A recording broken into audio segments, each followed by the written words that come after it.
people don't really trust your qualifications. They want to know your experience beside things. Like when we connected, you never asked me for my CV. We connected through story and similar points. So when someone's going through that, when you realise the gift that's within, the blessing within the lesson, you don't want to take it away from them. You want to walk with them and show them, hey, you're not alone. We don't need reminded to live in our values. But what I would say is your biggest values come from your biggest voids, what you perceive you didn't have growing up. And that's when the trauma comes up. I'm not a big fan of motivation. Okay. Motivation, you need a motive, you need a reason. And if your reasons for doing it is for acceptance and approval of someone else, your reason is all wrong. We'll only make time for things that are truly valuable. Now, this is what I've made up. I believe there's 4 categories. Master value, the default values, social values, and our personal values. Welcome back to another episode. My guest today is Mr. Mark Reid. He is a teacher and healer and doesn't like to be put in boxes. So this is going to be a really interesting conversation because Mark and I bumped into each other in the gym here in Bali, and I was sharing with him some stories about myself, and then he started opening up about his past and how he's been healing his trauma and his inner child and how that shows up as an adult. And there's so much stuff we're going to get into. So Mark, thank you for coming on. Thank you for having me, brother. Yeah. So let's talk about the inner child real quick. So when you say that word to people, those words to people, a lot of people are like, inner child, like how does that relate to who I am now? So what does that mean? The inner child? Yeah, it's like one or two things, right? It's like people go, I don't know what it means, or it's another kind of fancy buzzword that everyone's throwing around in the spiritual healing community. So basically, the relationships that you were exposed to growing up from your primary caregivers, so not everyone has mum and dad, different circumstances, but those early childhood relationships basically shape all of our relationships as adults. And one of my teachers once said, we're all little children in adult bodies.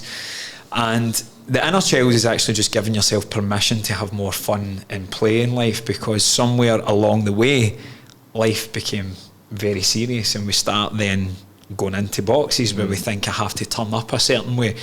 And it's actually really simple. We think we have to turn up a certain way to be loved. That is it. So it's giving ourselves permission to go back to what we love to do as kids before the conditioning, the programming, limited beliefs, trauma, XYZ started to shape who we are. Yeah. And you just by the way, so if people are listening, they're probably like, where is he from? You're from Scotland, right? Yeah. Whereabouts in Scotland? For my sins. The southwest. It's called a place called Ayrshire. It's about 45 minutes from Glasgow. And so how was it for you? How was your inner child? Like how was it growing up in Scotland? Like what was it like? What was your childhood like? What I've kind of realised is that geography doesn't define your inner child. It doesn't really define anything. I've travelled all over the world. I've lived in different places in the world, but it's going to sound really cliche and cheesy, but the greatest distance we'll ever travel is here to here. Like mastering the 6 inches between the ears and having the courage to go south into here. You mean into your heart, right? Yeah. And head to your heart, right? Head to heart. Yeah. And if the inner child doesn't feel safe enough to do that, we spend a lot of our time in our heads. My inner child has experienced a lot. Like on the surface, I had a great childhood. Like typical working class family, mum and dad who loved me, still do.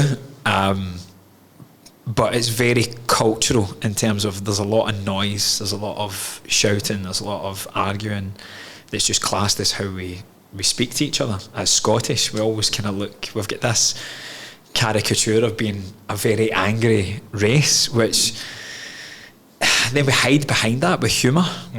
And we're so much more. We've given the world so much, the steam engine, penicillin, the TV, the telephone. So we're a magical little race, but I feel that we're always the bridesmaid, never the bride. We're always kind of hyper vigilant, looking over our shoulder, and that was very much my childhood. I was always kind of, even though I knew on some level I had parents that loved me and loved me dearly, I was always on edge, waiting for what mood my mum was in, because she was very fiery, very passionate, very loving, but it always kind of came as a cost. It was always like, I never could embody peace for an extended period of time. And then I'm sure we'll get into this in more depth. My father, again, it was attached to excelling or performing, like academia, because he was a principal, or football, or soccer, if we have American viewers.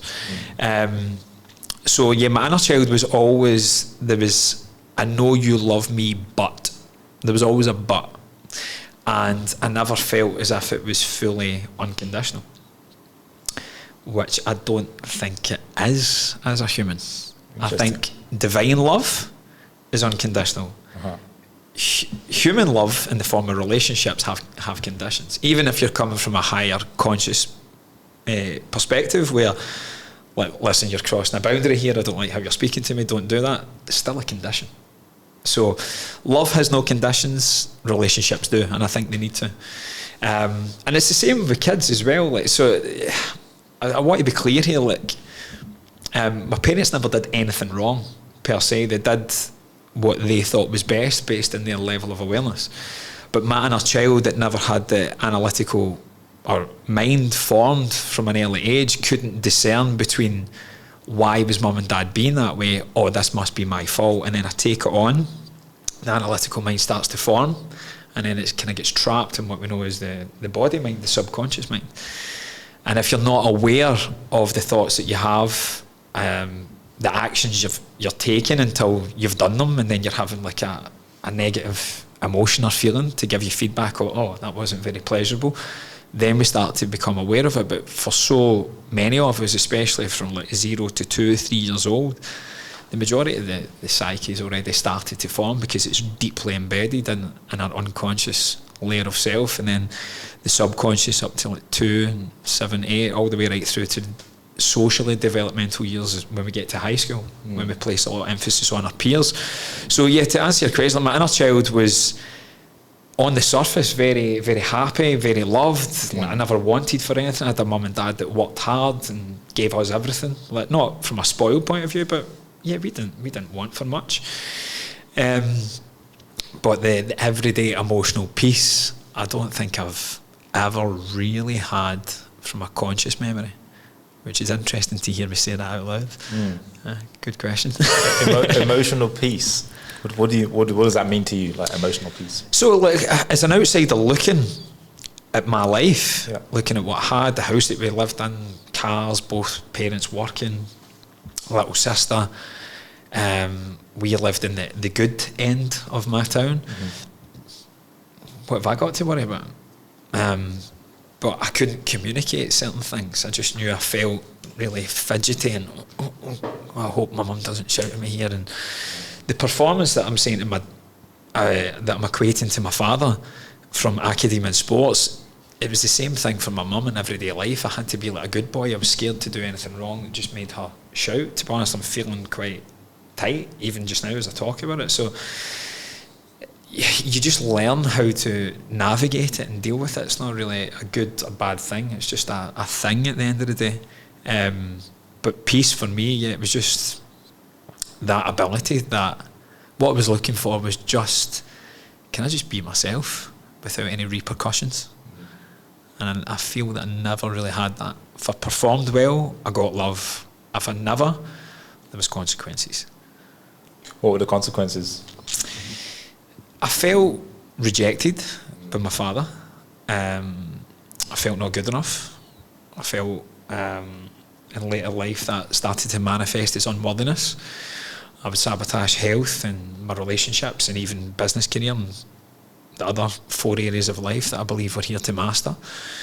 But yeah, I became very sheepish, and that hypervigilance was even more. Like, my father would literally walk past me in the house and not speak to me for weeks at a time. Really? Yeah. If I never played well, if I had a good game, I had the opposite.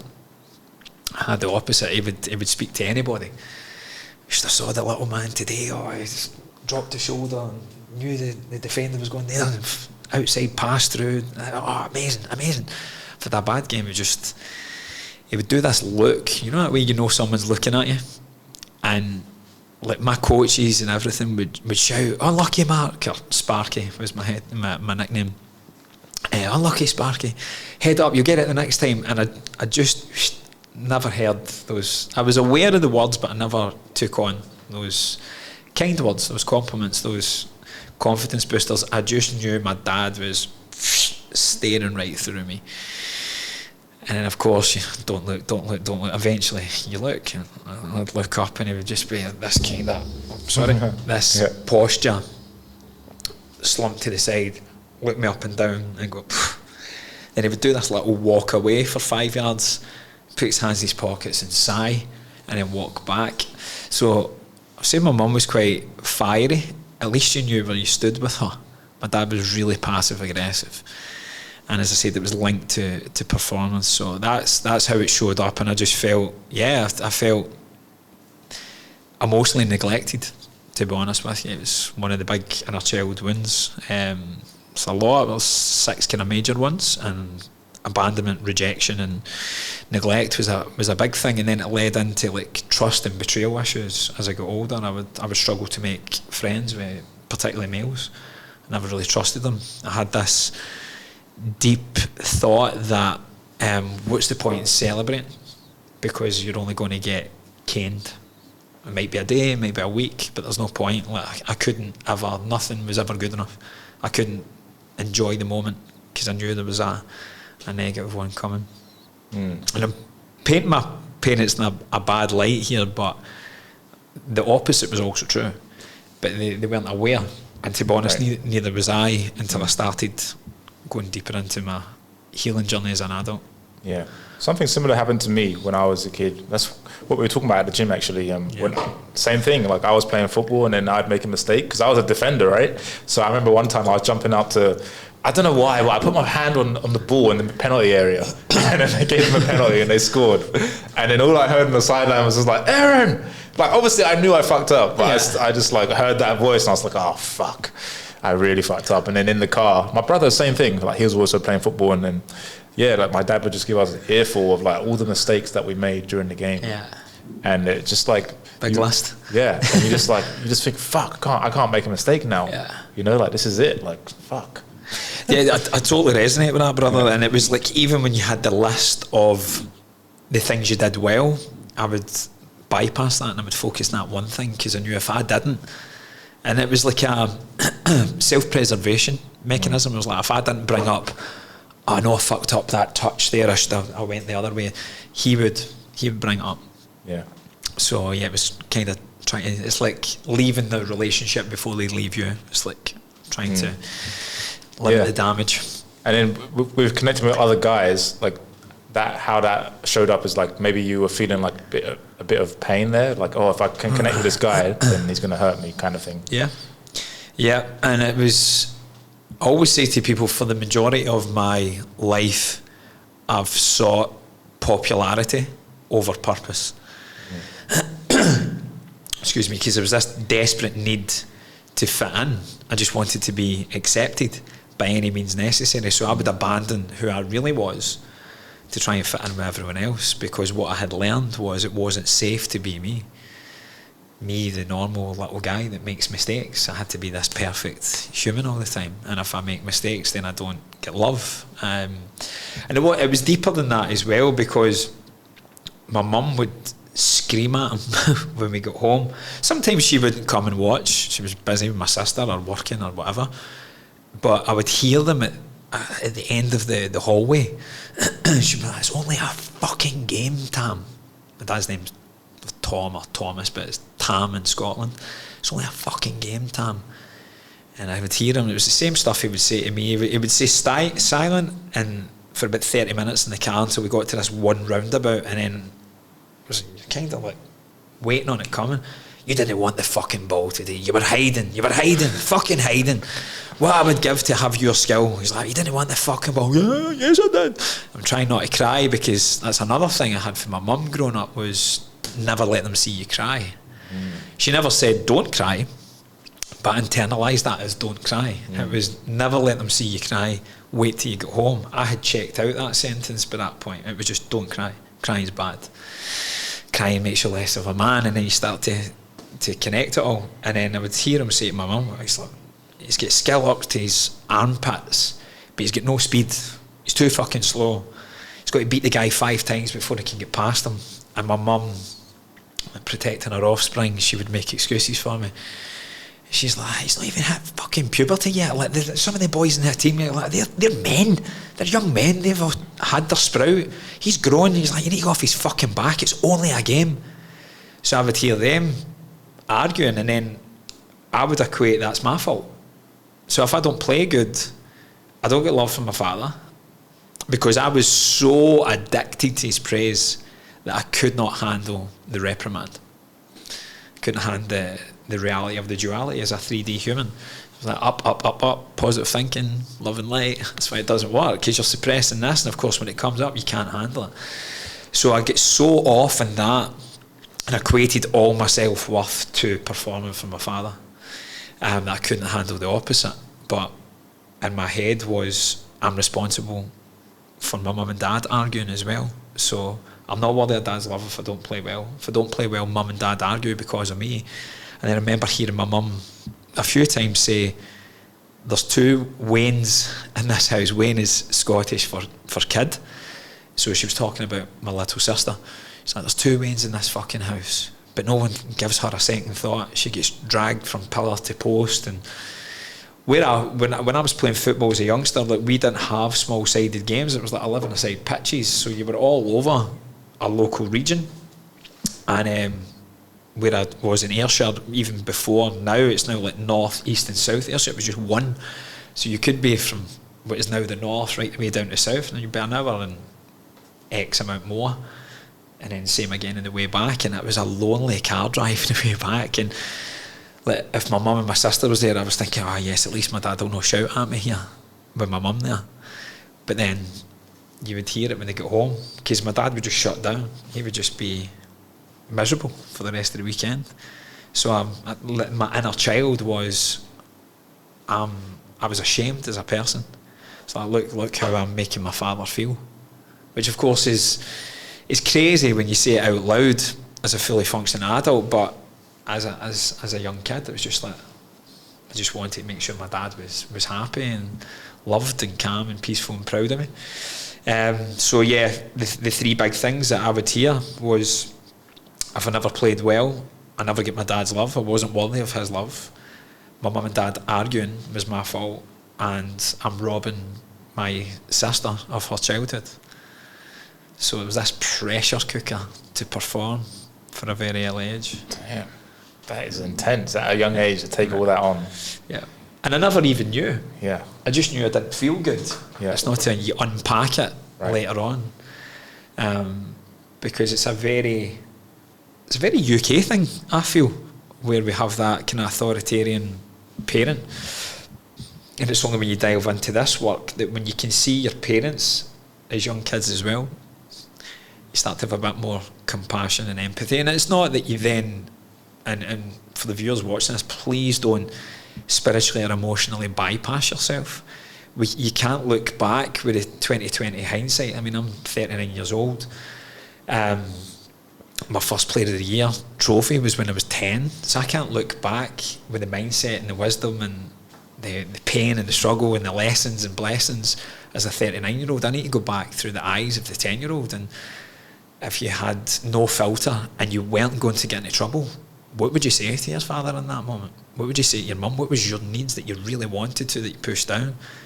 And I'll not go too much into this, because I might lead into another question. We'll answer it. But when I'd said about going up to Mount Batur, that's where I really released that, and I wasn't thinking it. It came from the body, and it was very, very fucking primal.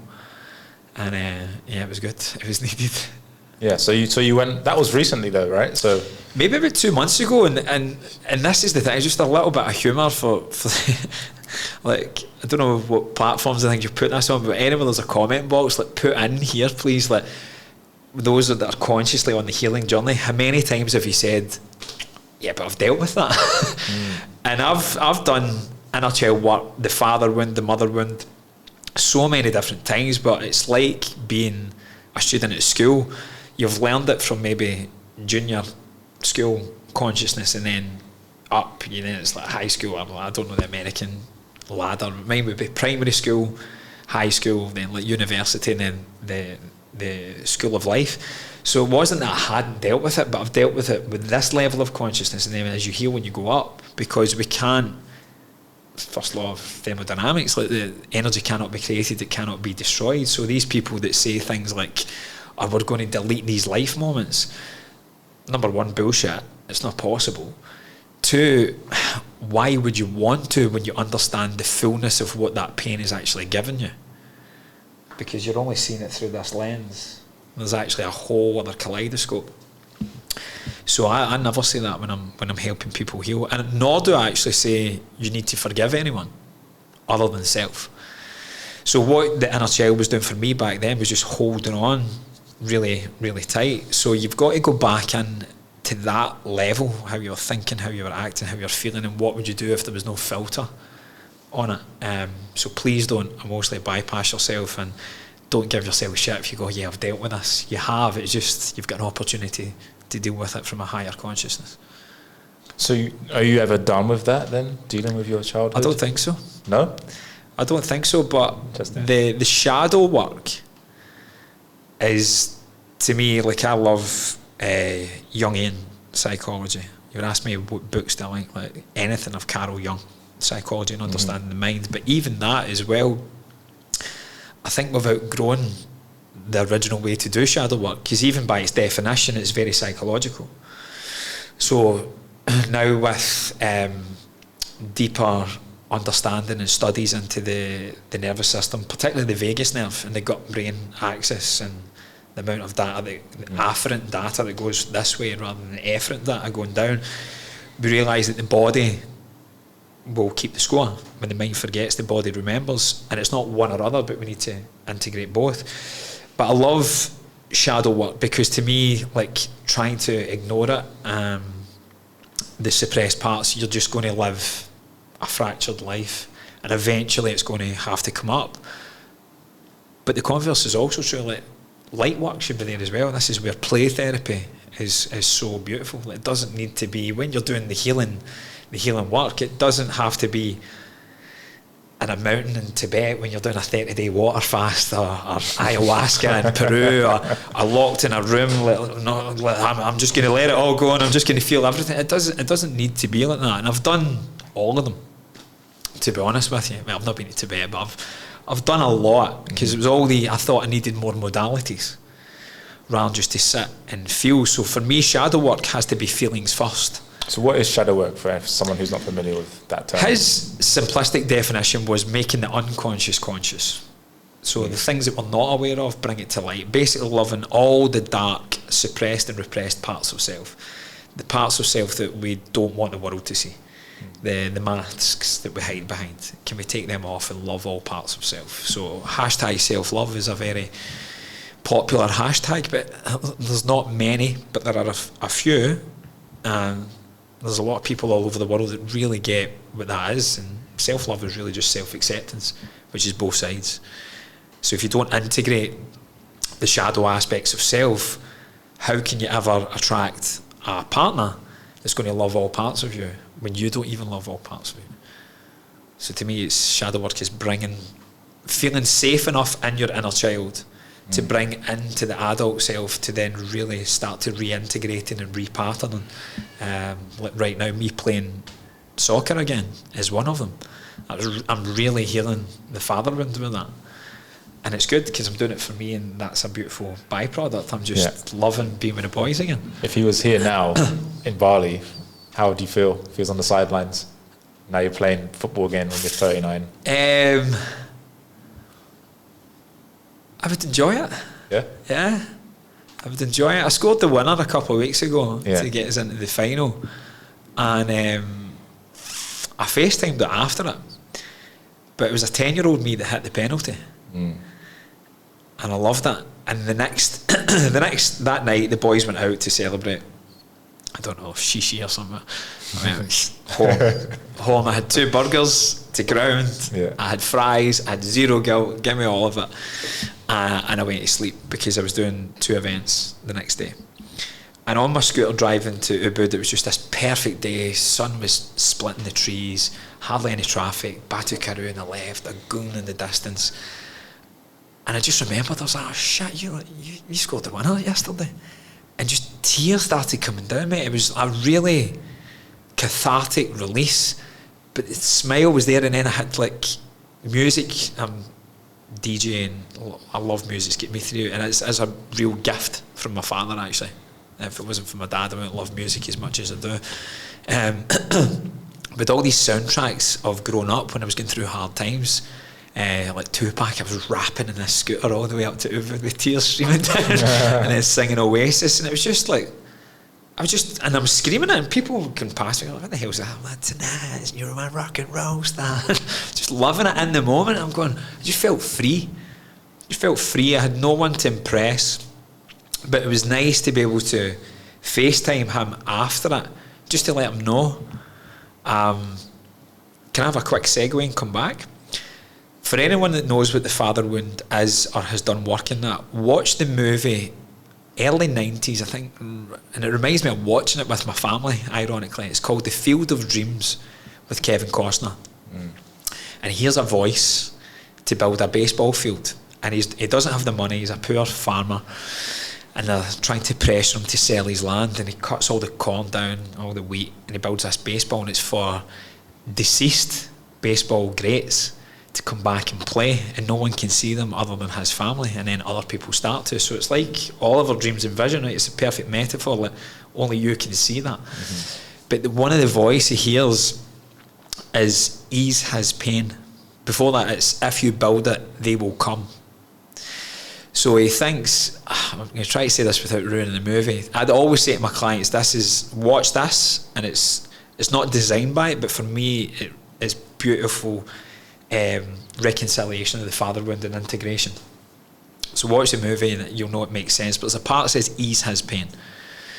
Now my father may unconsciously or subconsciously or even consciously be aware that why he's saying certain things. I don't think he is. I think my father's very intelligent. Conscious, not so much. But he is, and it's not a slight on him, but we're all aware of good and bad. And when the dust settles, he would have known that he was too hard on me growing up, and I wouldn't have made him feel good. And I think he's carried a lot of guilt around that for a long while. So I'd actually given it to my client to watch again 2 weeks ago, just before this final, and I decided to watch it. And I had tears streamed down my face as I watched it, ease his pain. So when I phoned after it, I wasn't phoning like young Mark looking for his approval, or even young Mark, an adult body Mark, looking for his approval. I was just sharing my good news. And all the boys in the background are jumping, oh, your son's gets through to the final, and da-da-da-da. And he was sleeping. He just got up out of his bed, and he jumped up, and his face just shifted in front of my eyes. He looked like a young kid, and it looked like absolute relief that now his son is finally doing something for him and not trying to do something for my dad. So that guilt over the years, I felt dissipated. And all these beautiful synchronicities you start to notice along your healing journey, the more self-aware you become. But it's not the priority anymore. I'm not doing this for him. So that's why if my dad was here at the side of the pitch, it'd be good to see him, and if he said anything, I'd just say, fucking shut up. Love you, shut up. Yeah. But I don't think he would, because I'm just not that person anymore. So it's like you've done all this work to not need his approval anymore, because before you did, which is why it affected you so much, right? Yeah. And now you're like, I don't need your approval anymore. No, I really don't, and it's a very beautiful place to become, because I equated his approval with the peace and love that I said my nervous system was missing. Yeah. When you said, what is emotional peace for you? I was like, can I just be myself without any judgment or repercussions?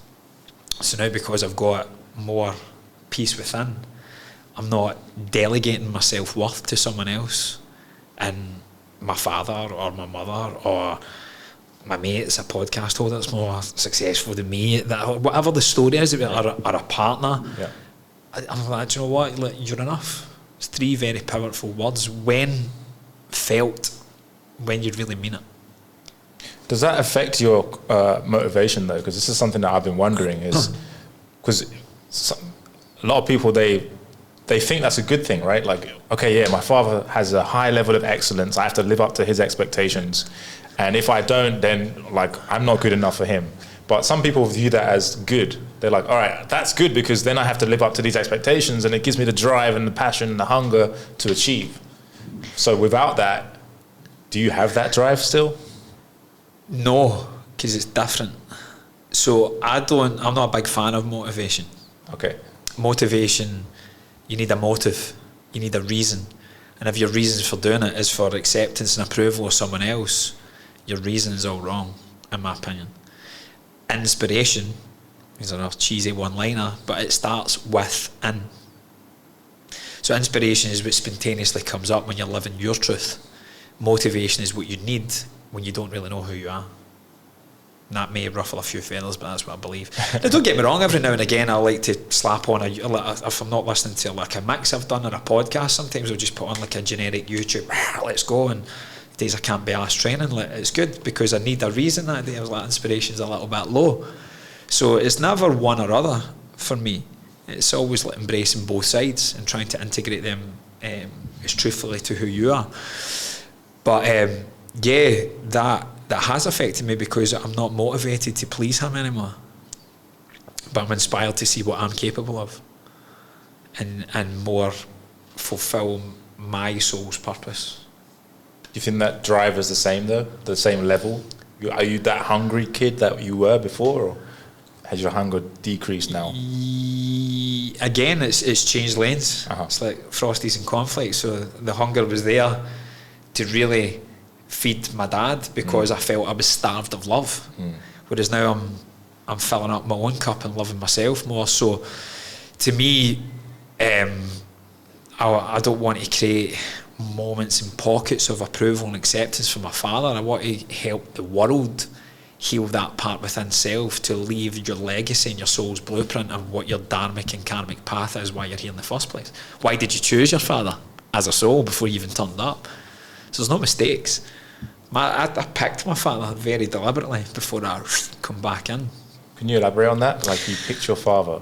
So how woo-woo do you want me to go here? Go for it. So, as you say, teacher and healer. So, my whole life I've had like the ability to tap in, usually in dream states, and I knew there was more.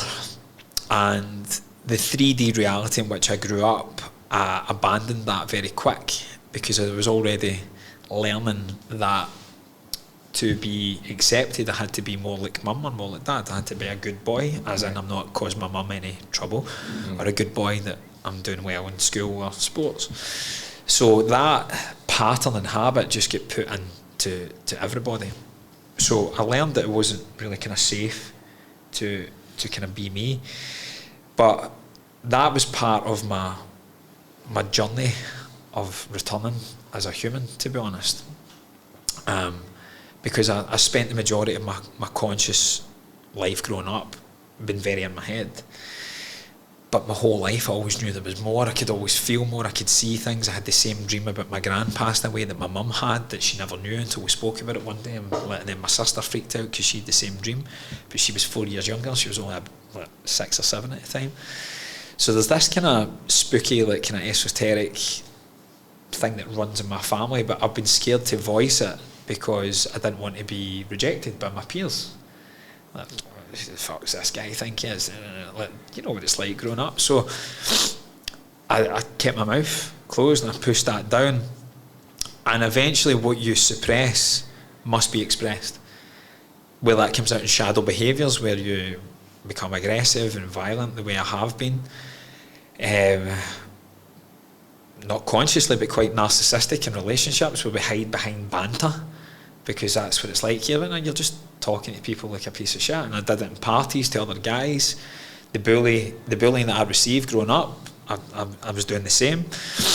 So I had all these masks of self to try and fit in with other people, even though I knew I wasn't being true to who I was. I knew there was more than this physical aspect. So eventually it's got to come out. And depending on how long you've pushed it down, the body is a balance-seeking machine. It's always looking for homeostasis. So we're not giving it a chance, and our thoughts and emotions are a big driver of that. Eventually the body and the mind will start to break down a little bit. So to me, I call it the double ID. It'll be injury, illness, disease, or death. So how quick do you want to wake up to the feedback it's trying to give you that you're not on path? So having had cancer and Lyme's disease and incurable things that I wasn't supposed to get through, eventually I had that piece of going, like, you're really not living your life.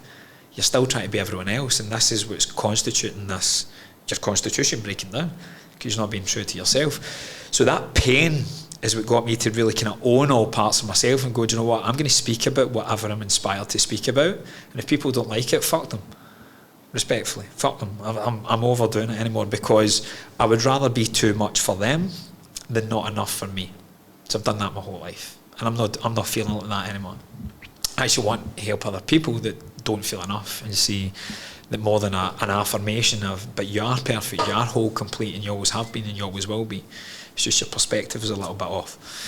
So going into those types of studies, and then going into like body work was the initial one, and then that led more into like breath work and energy healing, and I just found that I had a natural gift for this, and I just felt really grateful for my teachers. It was as if like one of the inner child's needs is to be seen, but to see who we are, and I felt seen. I felt held, I felt heard, I felt understood, I felt safe to be me, I felt loved. And I went, this is it. And when I get through those moments in life, I'm dedicating the rest of my life to making other people feel the same. So one of the things that I've learned, of course we can't physically prove this, but I suppose we'll need to call it a theory for the science people out there, is that once you pass over, anything that you don't fulfill in this life, you'll come back to fulfill in another life. Again, law of thermodynamics. So the physical body you'll lose, the soul lives on. And you have angels and guides and maybe even like deceased relatives that fit into those characters, or maybe just beyond. But you've got a soul family, a hierarchy of ascended souls and masters that are there to help you find your path.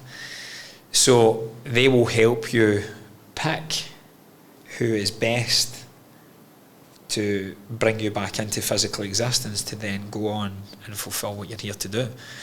So there's so much more I can say about that stuff, but I don't want to fry people too much. But basically, in some level, I chose my mother and father before I turned up here, knowing exactly that every thought, action and feeling that my mum had consciously and subconsciously was a great match for every thought, action and feeling that my father had consciously and subconsciously. And at that moment of conception, when my genetic code was passed on, that was everything I needed and more, because obviously studies like epigenetics and neuroplasticity, we're not slave to the genes anymore, but it does form a big part. And then in our early environmental experiences, when we're just this hypnagogic sponge of, and we can't communicate, we're just taking everything, all this sensory awareness, it's just really heightened. And then that's the unlearning, which is really just a remembering of self. I feel that's what life's journey is to just take all the layers off and return back to that beautiful little soul that just before they come in. That's fascinating. So one question popped up as you're saying that is, so I ask questions for the listener also. So why do you believe that? What makes you believe that? Because my body felt it. Okay. I felt peace. I felt, like right now, when you have like a little croaky throat moment, or the eyes well up, the stuff that we get shamed for, we've spoke about as men, especially, like, I don't want to go back to UK, but it's what we know. But any kind of Western society, when you just have that moment of a little tear, not of sadness, not of missingness, just of truth, and you go, wow. Because it's never your job to convince anyone else. And I will provide the perfect paradox for people that don't believe this stuff to go, well, I don't believe that. And it helps them on their path of what their soul's here to do. My job's never to convince anyone of anything. My job is just to love myself enough to speak my truth. And kind of embody that inquisitive, childlike wonder and awe of this thing that we call life, to continually be humble enough to learn, but courageous enough to teach what you know as well, and just the right ear and the right word in the right ear at the right moment can change everything. But if you never have the courage to speak, you're never going to fulfill what you're here to do. Yeah, so that whole suppressing yourself thing, like there's a book, where is it? It's over there. The Body Keeps a Score, right? That's what you referred to, right? And yeah. And that is a very fascinating concept to me, of like, if you don't express what you're feeling, like if something, for example, if something bothers you, and you don't express it, how that shows up in like your body. So you had Lyme disease and cancer. Yeah. And do you think that is literally down to the fact that you weren't expressing yourself? I think it's a big part of it. I think I love that you're aware of that book. It's amazing. So the cancer I had was, again, no coincidence. It was a rare skin cancer called a DFSP, and it was right on my solar plexus. So for the kind of 1-2 woo-woo crew that's watching, you'll know what the solar plexus is all about. It's all about how we move through the physical world. It's like action and the ego, the seat of the ego, really. It's like we're close to being in here, but we're not quite. We're still that desperate bid for control and how we like to be seen and how we move through. So anything that's hyper or hypo will take us out of balance. So I was very action orientated, I think, as a lot of men. Everything was about how much I got done and busy, how busy I was and how productive I was, and like I had 5 balls in the air, but let me throw another 2 or 3 in there because it's coming from this not enoughness.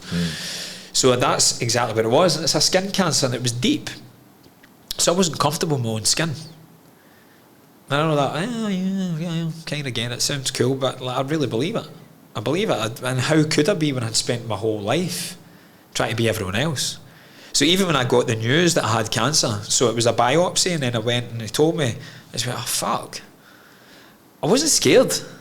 I kind of expected it, if I'm honest, because I manufactured an argument with my wife at the time so that she would come, because I didn't want her to be there when he said that. I just knew. And then I phoned her, because she told me to phone me when you come out, and I just felt numb, because my first thoughts were, how do I tell my mum, that firstborn, only son, the other side of the world, because I was living in Australia at the time, how do I tell her that I've got cancer, and how do I tell my wife, who I've only been married to for 6 months? So I had this core wound, which is another thing we're born with, we turn up with, based in our past lives. Mine was guilt. So I felt guilty that I was doing this to them, to important women in my life. So the paradox and the humour we can have around that was, and I caught it very quickly, about 6 weeks in, I just burst out laughing. I was sitting myself at the beach, I went, fuck, I can't even have fucking cancer for myself. I'm making that about everybody else. Holy shit, man. And that was the kind of path of really hearing it. People say, like, what did you do? Well, I'd be quicker telling you what I didn't do. I did everything.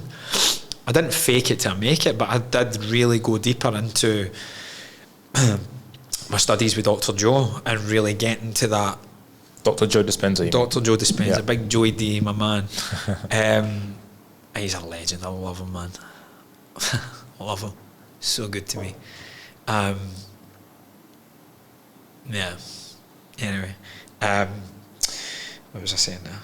Dr. Joe. Yeah, so getting clear on the dream future of what I actually wanted, and can I give up the person that I am in this state of now, which is based in past nows that have came to us. Can I let go of what he says is the three things if you want to change it, which is your environment, your body and time? Can you get beyond those three and become nobody, nowhere and no time and no thing? And mine, I think you can break the environment down into people, places and things, like possessions. Like people get very attached to primary caregivers or their kids or partners or even Instagram influencers or whoever else. You get very attached to, I need to do that for them. You get attached to the place. A lot of people where I come from complain about it, but they never leave it. And possessions, like we've got to get the house with the picket fence and the new car and go on the holidays and have a holiday home or have X amount of crypto or whatever it may be. We get attached to these 3D things that keep us stuck in this persona who we think we have to be. And it's not until you have a void of health that you put a higher value on it. And I realised that all I want is to be healthy and well. And what does that look like? So I started really embodying that visualisation and feeling it. And I get out my meditations feeling like someone else. And then the cool thing was I could embody that throughout the day. So when someone was cutting me off in traffic, I wasn't going back to the angry Scotsman. Fucking idiot, what are you doing? I was like, there you go, mate. It's like, what would love do? What would your future self do? What would your higher self do? How would you call that? Does it matter? No. It's like maybe his wife's in labour, maybe his kids fell at school. Like, you don't know. Just cool, let him go. So I started to have all these little subtle moments where I just wasn't behaving like the old me. I was starting to get into that. But then the following, so I healed within 12 weeks. They couldn't find any. Wow. After wanting to, I refused the surgery. They wanted to remove my fascia. His exact words were, I don't care what the MRI says, I'm removing the fascia. I'm probably going to have to cut away some of the rectus abdominis muscle, and I see your lymph nodes have popped up, so it's probably your lymphatic system, so I'll take that out. All whilst looking down and not even looking at me or my wife. So I stood up and shook his hand. And then he looked at me because his ego was getting, he went, I went, thank you. And he went, I haven't done anything yet. And I went, nor will you. And I'm confused. I said, I think you are, brother. I says, let me give you a crash course in Scottish men. I said, I'll fucking decide what you're doing with my body. I said, your exact words were, you don't care what the MRI says. You're going to do this, this and this. I said, you don't even have the courtesy to ask me what I do for a living, or my wife. I said, she was like an amazing body worker, and it was called Bowen. I need to try and announce that because people think I'm saying bone. Bowen, B-O-W-E-N, a Bowen therapist, which is all about the connective tissue and the fascia, whereas a lot of our trauma gets actually stored in the connective tissue. The issues are in the tissues. We get them back here, but they're in there. So that's where a lot of people, when you get a really good massage, even, never mind like body work, you'll feel emotional because it's a way of eliminating out your biggest organ, the skin. And the Bowen therapists see that the fascia is the gateway to the soul. So I said, you've not even asked her, you've not even looked at her. I was more annoyed that he never comforted her as a woman. Just made her, hey, how you doing? How you feeling? Nothing, flicking the pen. And I said, yeah, you won't be fucking touching me, man. I said, your words are you don't care. I said, fuck off. And he said, I'll see you in a few months when the juicing doesn't work. I never mentioned juicing. So he said that to you? Yeah. Wow. So I was like, all right, fuck you. So I got into the car and I was shaking. I was shitting myself because I knew that was a pivotal moment in my life that I would never forget. But the voice that I had suppressed my whole life was roaring at me this time. Don't do this. And I don't have a problem with the traditional system, medical system, not at all. I just think if we had, it's the holy trinity of wellness. I think if we were more conscious of our daily self-care habits, and when life gets in the way and you're a little bit where it's like the aircon and you can take some jamu, or then you would go into natural therapies or alternative therapies as they're called in society. But as I used to say when I was on stage in Australia doing workshops, I was like, listen, if you're not grateful for the people that have dedicated 7 years of their life to with the doctors and the nurses and the extra study and the amount of operations that they've done, I was living in Perth, Western Australia, and the drivers are airing their fucking cuckoo, mate. They're dangerous, man. And I said, if, God forbid, touch hairy wood, something doesn't happen. I said, but someone smashes into your car and you go out the windscreen and your spleen and your kidneys splattered over the freeway, I went, you're going to light some fucking frankincense and sage and meditate that back in your body, or you're going to be fucking grateful that somebody's going to be able to perform some life-saving operation. I said, so it's not one way. I said, but I just think if we go that way, and if you're more in your truth, accidents tend to happen less. But so many of us don't even get the first two right, that we're so dependent on the third. That's my issue. That's more a human issue than the system. Of course, the system contributes by pushing fear on them. They think that's the way they have to go. That's for a separate podcast, I would say. So yeah, I just got into the car, and she said, if they hadn't already done the biopsy, I would say, I get it, love, but is it not better just to get it all out? And I said, Sam, my whole life I've not listened to myself. It's screaming, don't do this.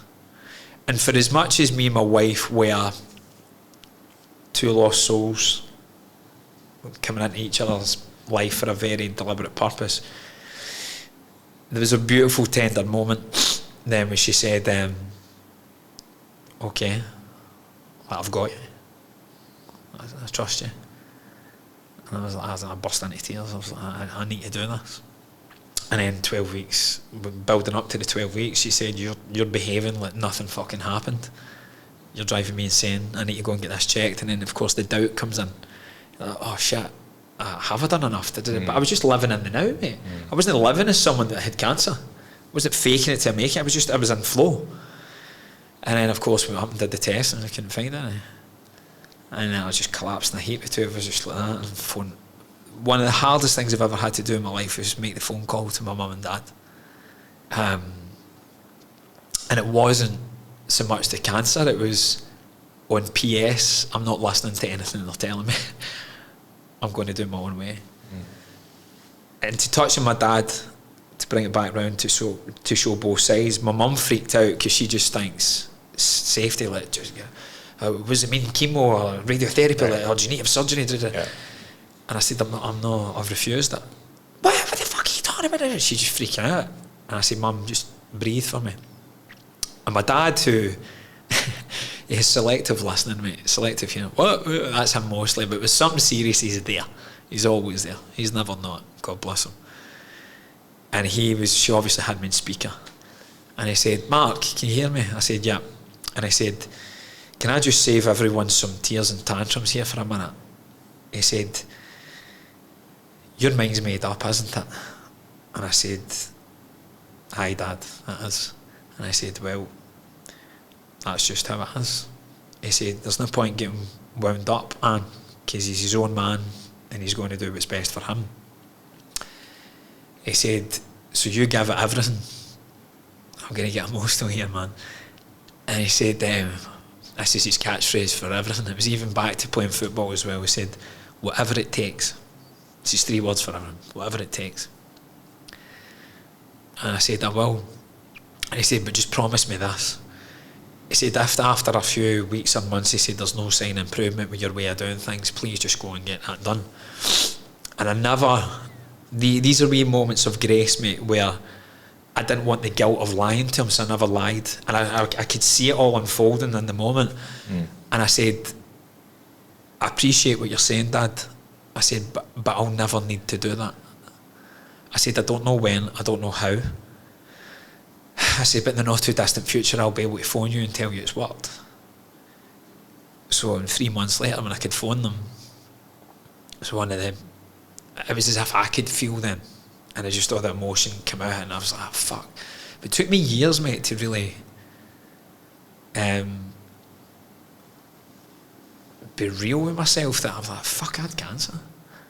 It was as if I kind of just put it to the back of my mind a little bit. So I hadn't fully dealt with it, but I think it was a massive confidence boost, which has been missing the whole of my life.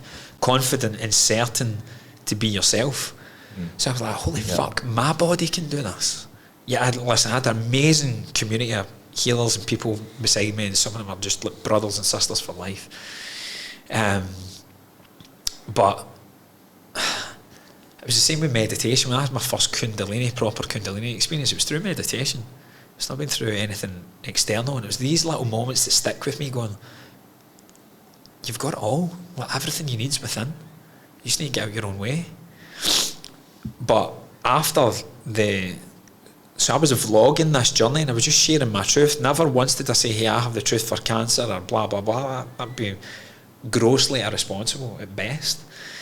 But where I come from, because I've been a bit of a rascal in certain people's eyes and in mine, growing up, and it's a small town, people don't forget. You're not supposed to do a 180 with your life.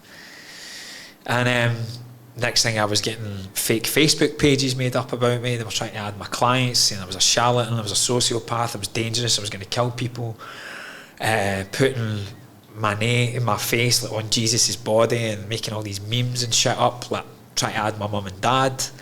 And that angry me came out again.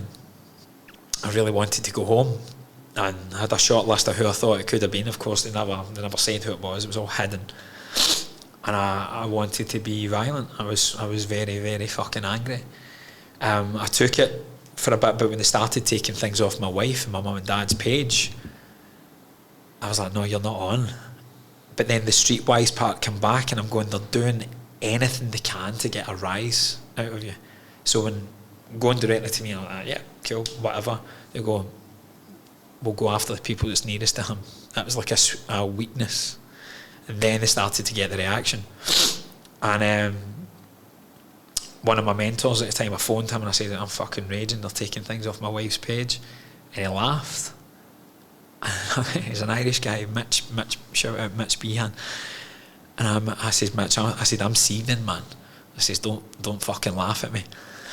He said, I'm not laughing at you. I'll leave that to you to laugh at you when you calm down and you see this. He said, because you know all the teachings. He says, now you have a beautiful opportunity to integrate and embody them.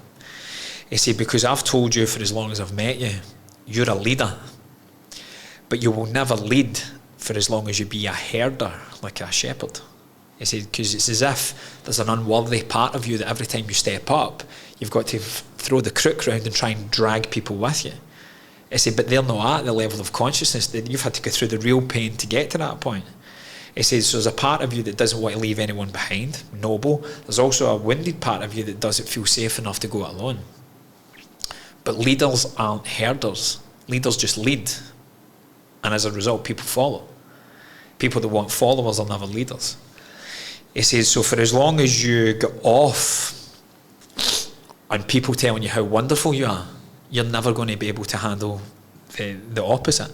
He said, but you know that within this campaign that's happening just now, I guarantee, because it's a law of the universe, you can't have one without the other. He said that there's people jumping to your defence in the comment section talking about how good you are. I said, I've not read it, to be honest. I've just seen certain bits, and my DMs are lighting up with people saying, hey, have you seen this? And they said, well, even the DMs that are lighting up, why are they doing that? Because they're trying to have your back. So there's both sides, but you're just fixating on that because you can't handle it. And then I had that moment of grace again. I went, shit, it's just straight back to the praise from my father, and I can't handle the criticism. And he said, and another thing, he said, people with a global vision will never get there by living a local existence. He says, you're making waves here in Australia and in Europe and the UK at the same time. He says, my boy, you're levelling up. He says, but you can't see that. So I went in, started doing a couple of processes and things in myself, and I went deeper in, and I found there was a link to my father. Healed that, the pages stopped. So many people reported, but just I wasn't given it energy anymore. So it changed, it went away. But deep down, there was always a part of me that was enough doubt for me to go, did I heal that? So within the next year, I manifest Lyme's disease. And I'm just sitting there going, you're going to keep doing this for the rest of your life. There's literally something eating away at you from the inside out. And I just made a decision that I wasn't moving until I found out what that was. What was the real root cause? Now I had been doing a lot of deep work, and I found so it was a mixture of core wounds that I came into this life with, and deep parts of the mother and father wound would overlap and cause what's called your DDT. So imagine like Triple H or something getting in there and just boom, blasting into the ground. That's what your DDT is like. It's like you're strangled in here and you're living from the neck up. Everything has to make sense because you don't feel safe in the body. And the DDT stands for your deepest dominant thought, and it's buried in the seat of the subconscious. And it's always linked to, do you know, there's another book we were speaking about earlier, Letting Go, Dr. David Hawkins. Yep. Beautiful. So the map of consciousness. Right. So, if I'm not mistaken, his is shame at the bottom, 20 hertz. Dr. Joe had lust there or thereabouts. I actually think lust is below shame now, especially with how hyper-sexual the world is just now. Below that again, I believe, is unworthiness. I think the deep unworthiness of love, which we learn and equate to mum or dad either being physically or emotionally absent, and we don't know why, because this could have had a moment when you were 3 weeks old. You're not going to be able to consciously recollect that. This is why we can't think our trauma away. We've got to feel it through the body, and we can't even access it through thoughts through the 3 layers of the 3 different brains as well, because you're not going to get, your thoughts are going to keep you in the prefrontal neocortex. You're not going to get into the emotional brain, the limbic system at the back. So I sat with that and I realised that my deepest dominant thought was, nothing I do is ever good enough of love. And if I don't perform, I am not worthy of love. And I just had this moment where I fell off my chair, and I just knew that I was going to dedicate the rest of my life to healing that for self continually as it goes up and down the layers of consciousness, and helping other people with that, and having a system that helps to do it. Because that, to me, and I used to say this, I used to have lots of one-liners, Erin, to sound clever. It was a way of massaging the father wound. So I never felt as clever as my father, because he was a principal, and I used to introduce him, he's the smartest guy I've ever met. So he's number 1. I'm at best number 2. So I spent my whole life looking up. So as soon as you position someone there, you've got to position yourself equal and opposite.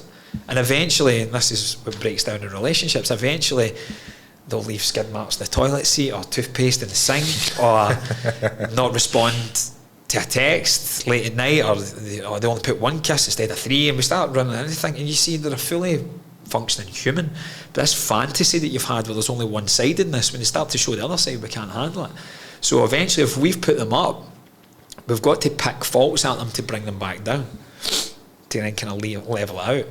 So we either see, oh my God, they're just amazing, that we're too humble to admit that what we see in them and we admire in them is also in us. Because if it wasn't in you, how could you label it? You wouldn't know what it is. True. And the opposite, when we're, he's a fucking dickhead, I would never do that. You get so self-righteous and cocky and proud when you can't own that trait that's triggering you is actually an unloved part of self as well. So both are just other parts of love. And when I saw that, I realised this is what I'm here to do. And God bless my dad. Let God love him. Everything that I had looked for him to give me my whole life, it made me go and find it within myself and my mum. And I did have treatments from a dear friend of mine, Zoran, he's a Slovenian guy, he did bioresonance therapy. And 3 treatments, the frequency, because everything Dr. Joe says, all disease is a lowering of frequency. So basically, if you're living in guilt or shame or fear or apathy or hopelessness or whatever it may be, unworthiness is the big one, for me personally, you're living in survival. There's no room to create anything more. So you can do all the affirmations and manifestations and have Wachuma and Kambo and all these things till the cows come home, but that's just physical modalities that are still stuck in the 3D, because we can see, smell, hear, taste or touch them, but there's a whole other infinite quantum world beyond that. And when I had that realisation, I was like, wow, this this is it. This is what I'm here to do. And I think, to go all the way around now, I think that's when you had said, if you had 30 minutes to talk about something, what would it be? And it was like, how your deepest pain is your soul's purpose and pathway to fun, freedom and fulfillment. Because when you heal anger or guilt or shame, and listen, there's complex trauma. I'm talking mostly about developmental trauma. I've had other things where I've had people try and stab me, and hundreds of other things that's went on there. Yeah. But mostly I'm talking about the inner child trauma. But people have had complex trauma, and I don't mean to bypass this. It's a very complex subject, but there is a system to heal it, which is what I'm dedicated to. So people that have been racially abused or physically beaten or sexually raped or assaulted or whatever it may be, again, it's never about forgiving them, but you owe it to yourself for that peace within to shift the perspective that maybe there's another side that we aren't seeing. And when we have that little moment of grace, we realise that nothing's missing. And from a 3D self, when we can see what that pain's actually been given us at the same time and to the same degree, then you'll want to do one or two things spontaneously when you heal that. Is that you realise that pain, you wouldn't wish that in your worst enemy. And you either want to spend the rest of your life making sure that other people don't go through the pain that you did. But here's where real higher consciousness comes in. When you realise what the pain's given you as well, you wouldn't want to rob people of that pain either. Interesting. So you get to sit with them because they know, and this is where a teacher, a coach, a mentor, a healer, a guide from the side comes in. It's not to take the pain away, because as parents, that's how we're wired, right? We want to take the pain away. You take the pain away, you take away the potential, you take away the resilience, the determination, the discipline, the commitment, the consistency, that unraveling of self to really find out who the fuck we are behind all the shit. So it's human nature that we go, kid falls down and pick it up. A mother, being socially obvious here, a mother will typically go, "Oh, you darling, you okay?" A dad will go, because the kid will look at you for verification. Hey, how bad is this? Should I be screaming the place down? And if it's just like a small fall, dad will go, "Oh, how tough are you?" And then the bottom lip goes away and we stand up, because they're always looking at us for certain things. So when you don't, I think it's a very powerful metaphor. Like, don't want to be picking them up all the time, because you want to see them that life will knock you down. You will have tests, but can you have the bit between your teeth to stand up and do whatever it takes, and co-regulate as well and heal together? That's what it's all about. So for me, the pain that I went through, of course I wouldn't wish it on anyone else, and if I can help people live a less reactive life, they maybe won't need to go through things that I went through. However, who am I to play God though? So if that is part of their soul's journey and lessons, at least I'm here to show them, hey, here's some knowledge about it, but here's some experience as well. And we can merge both the mind and the body, because people don't really trust your qualifications. They want to know your experience beside things. Like when we connected, you never asked me for my CV. We connected through story and similar points. So when someone's going through that, when you realise the gift that's within, the blessing within the lesson, you don't want to take it away from them. You want to walk with them and show them, hey, you're not alone. Like, I can give you real compassion and empathy because I've had direct experience of this, and I know how dark it is.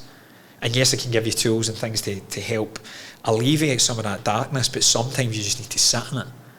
And there's like systems and methods to letting it go as well. Like in the book, he kind of talks about it, but also doesn't. A lot of people read, it's a great book, but then we still don't really know how to let it go. Sometimes it's not about letting it go.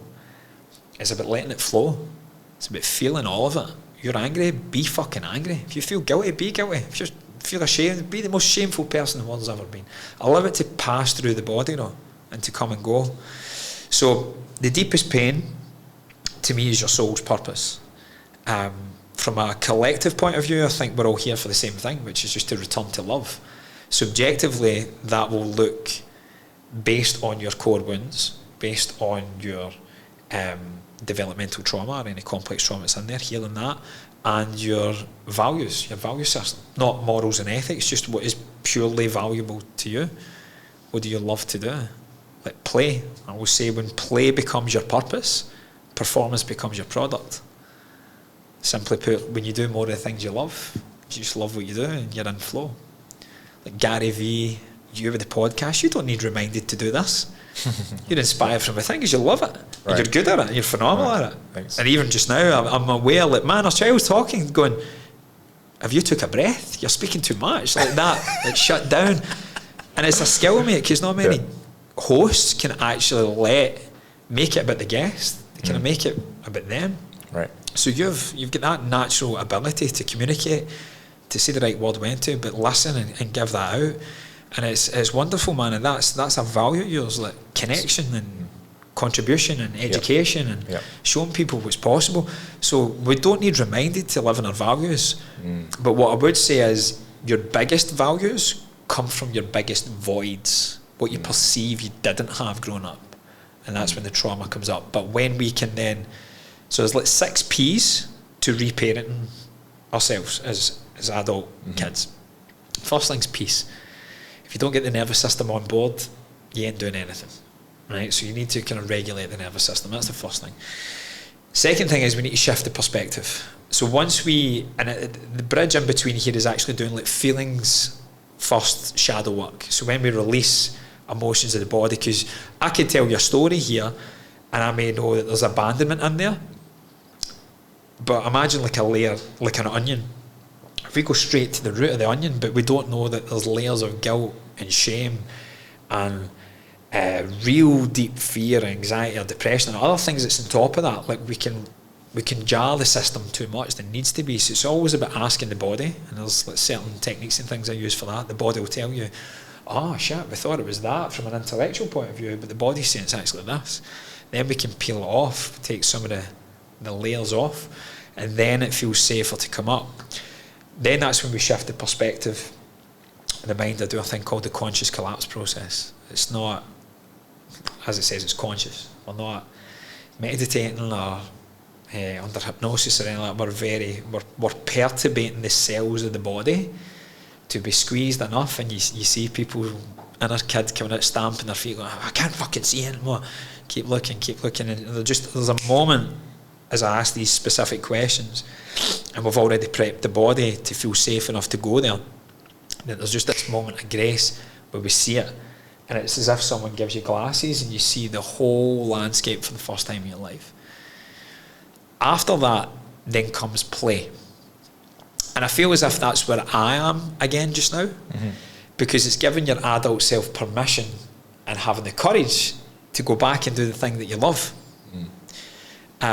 As a kid. So I'm just going to explore football again. And to give my dad a break, like there's different play styles. So my play style is the competitor. That's how I would, so I can't really give my dad shit. It was already in me, but he obviously thought I could handle more than what he was giving me, and it obviously came from his wounded place of not being enough within himself. So I'm the competitor, and I've just seen that the past couple of weeks. I'm like, I don't need my dad here for me to want to win, but it's coming from a more playful, less pressured place. But just to go back and explore that heals old wounds. And then it's like everything that you face, you're like, oh, I'm so glad I did that. Before you know it, I don't drink, but I've had a couple of bintangs here and there with the boys, and do you know what? It tasted like nectar. I was like, beautiful. It's just, it's deeper than that. The next P is purpose. And there's a process that I take them through to find what's called your core calling in life. It's like a 3 or 4, mine is like 4 page, but a very small font of who I am and why I'm here. And it's not just made up or thinking about it. There's a system to get there based on the wounds and things that we've healed. And there's usually, as I said, there's a moment of grace where people go, oh my God, that is why I'm alive. And then the brain and the egoic mind doing its job will go, wow, that's a very grandiose purpose there. That's too big for you. You're never going to be able to do that. All the stories will come back up. It's not that we haven't healed them, but just the ego's job is to edge God out. also stands for everybody's got one. So for people that think it's like, oh, you're being ego, you're like, what part of you recognises that? That we've all got it. It's not a bad thing. It's to try and keep you safe. It's the most primal thing of the brain. It's just like, oh, that looks like an unknown. Therefore, I can't categorise it as good or bad, safe or unsafe. I'll just not take a chance. I'll just say that's bad. No, we're not doing that. But then this is where consciousness is above thought. We can just be the observer and go, listen, I know why you're doing it. We're safe because we've all, and the nervous system is an ongoing practice. We do a lot of them every day, like cold water immersions, exercise, meditation, breath, sunlight, laughter, connection. These are all ways to create more safety in the body. So you keep that going, and then we have the plan. So we chunk the purpose down. Again, there's a system to doing that. And then the last piece is power. Is stepping into real higher self-care habits that's going to elevate your consciousness but also keep you grounded, so it's not body, mind or esoteric things, but actually tangible things to do every day, and just really step into the truth of who you are, because we can't, as I know firsthand, that we can't do anything without our health. And when we've done all that work, we naturally love ourselves more. So we take more loving care of our body and mind, but we still need to be kept accountable. And part of stepping in your power isn't just habits, it's like staying on purpose, doing the things that you said you were going to do. So that's the kind of framework behind it all. That's really powerful for people to know about. Like that concept of DDT is very interesting to me, because that's like a big part of life, you know, that it's just unconscious. Like I never knew about that. Like, oh, I actually have a thought that I regularly go back to. It's like I'm reminded of Tony Robbins. He says everyone has an emotional home. It's like they have a dominant emotion that they feel every day. But if you're not aware of it, then you can never fix it. Not fix it. I use the wrong word. But like, you know, overcome it. Yeah. I get what you're saying. Like again, on this path as well, we can get so protective of our words to try and get it right. And we know conceptually that we're not broken, so why do we need to fix it? But we also know that emotionally, I don't feel good. So there is something that's broken, so we're not, but we are. It's not so much broken, it's more misaligned, I think, is the way to go. So, yeah, like, did you brush your teeth today? Yeah. Did you Google how to do that? No. Just done it so many times, you don't think about it, right? Yeah. So if there's a thought in there that we're not even aware that we're thinking, what does that lead to? The thought releases a chemical, goes down through the body, we feel something, because that thought will make us make certain decisions to act out. So that feeling that Tony's talking about, the thought's the root, in my opinion. A lot of people do the chicken and the egg, what comes first. I think the way of healing it is feelings first, to then have more safety in the body and then return to it, because there's like 10 times more traffic going this way than there is that way. And for the last 15 years we've been told mental health, but if you think about it, we only really give a shit about mental health because we know our thoughts make us feel a certain way. So it's emotional health for me, first and foremost. It's the only thing that makes us different as humans, is our ability to feel. And we're all bipolar by nature, because you can't feel happy and sad at the same time. Not as a three-dimensional human. So we're always categorising things. As soon as we position something here, there's a juxtaposition of something else over here. And the work is, as a human, because that's how we make sense of our environment, through our emotions. So the work is actually to become aware when we make absolute statements that we're denying that there's an equal and opposite side. And can we see that, and then we see what it's given us, and from a soul level, that we get beyond the duality. It goes back to oneness, back to truth, back to like divine love, but there are no conditions. So what are some practical ways someone can find out what their deepest dominant thought is? A practical way, get on the phone with me. I'll figure it out within 15 minutes, to be honest with you. But what I would say is, and this is my, as I said, have the courage to teach what you know, but have the humility to learn, and have the humility to know that you're always learning. So one of the first things I used to do was the conscious collapse, because I thought it was so powerful. This is before I really understood trauma and how much the body holds on to. So if I'm trying to push people to this deepest dominant thought, that process was quite traumatic. Cue my core wound of guilt. I was like, oh shit, I've messed up some of my clients. No, we got there, but it was just maybe the depths that they had to go and the pain was unnecessary. Also, not, or it would have happened the other way, but going forward, how can I tweak it? So I'd be happy to help you understand what the deepest dominant thought is, but there's a process to get there. I would say the best thing to do, I can't remember the exact date. If you go onto my Instagram, Trusted Soul, TrystedSoul, in my bio in the link tree, there's a program called Awaken Your Worth. And one of the things we do is we find out what the deepest dominant thought is, but we do it from nurturing those points safely to get there first. Because if not, the body and mind are just going to keep being in opposition. It's just another thought for you to think where you're maybe trying to skip steps. Trying to master the real thought. Yeah. Right, I see. Wow, so that is, man, it's just a fascinating concept, like thoughts, because it goes thoughts, feelings, actions, results, right? So, like you said, everything starts with our thoughts. Yeah. But we can think ourselves into a great life or a shit life just from our thoughts, like negative self-talk. So, is that also like how you change your negative self-talk is by getting awareness over your deepest dominant thought first, and then you can work to change your self-talk? How do you do that? It's a good question, man. To me, the first step is always awareness. So I can't say this without a Dr. Joe voice. Like, change your life, you got to change your energy. So if you want to change your energy, we need to charge it up more. To me, you want the AAA batteries. So it's awareness, acceptance, aligned action. That's how we change your energy. So the first thing is you need to be aware that you've been unaware. And you also need to not give yourself shit. So if you catch a negative thought, like once upon a time you weren't aware that was a negative thought, you just already acted out a certain way.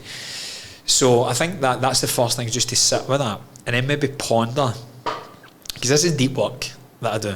I mean, I've paid half our Rwanda's deficit in personal development and healing over the years, and I will continue to, because I love this. I always want to be of more, not from a place of not enoughness, but just continue to grow, expand and evolve, which is, I think, is what a soul's here to do. So yeah, just be aware of that and going, right, well, why am I, what's potentially behind this? Can I give myself, can I see that the positive of that negative is that I've caught it?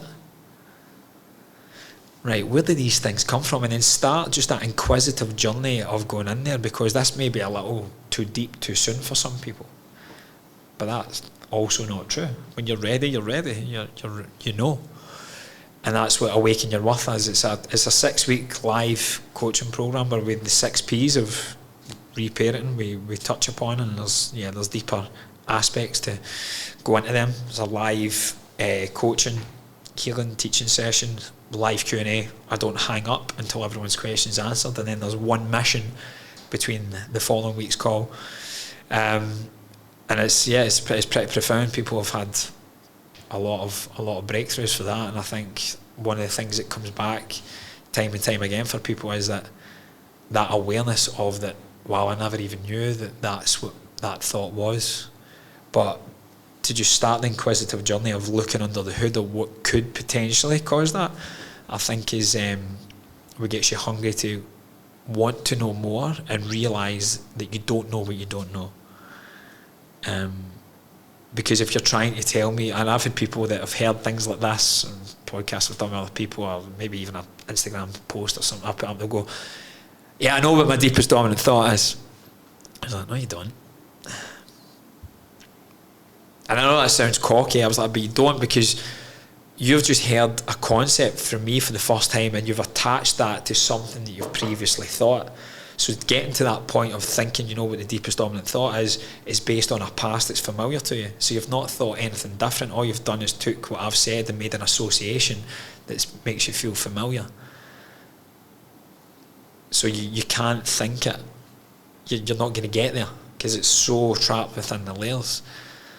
There's certain questions that I'll ask you that you don't know that what I'm going to ask. So straight away there's an unknown. So you've got to be present. Rather than you going into the archives, that's just someone that has inner child trauma, typically, of being abandoned.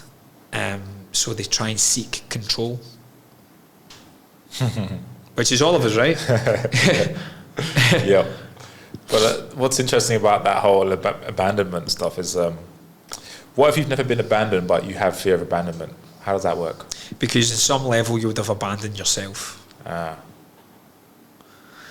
And it may not be the direct cause of abandonment. You may have abandoned, like every relationship we've ever had, will do one or two things. You will abandon your values to take on the values of your partner. Happy wife, happy life, all these kind of catchphrases and things. And it doesn't work because all you're doing is breeding resentment, because your inner child's going, you're overlooking me again. When you make two of them, you make none of you. So you're abandoning yourself, really. But most people would rather be with somebody than nobody, even if that somebody's not right for them. So the abandonment may come from feeling rejected. I mean, they're all kind of intrinsically linked. So there's like rejection, neglect, abandonment, betrayal or trust, injustice, and guilt. They're the kind of big ones is the inner child ones. But abandonment, neglect, and rejection are very closely knit. So you may have feel rejected from a parent, just as you wanted the toy but they gave it to your sibling instead, and you go, or no, I'm not taking you there anymore, you've been a bad boy. So you feel rejected, and then they go to get it. So then there's a fear of abandonment that's actually linked to the rejection. Does that make sense? Yeah. But it's always where we abandon ourselves. So in relationships, that will play out, because that's a really teaching dynamic of relationships. What we observe through mum and dad and what we observe and experience within ourselves, we take on. That's a blueprint.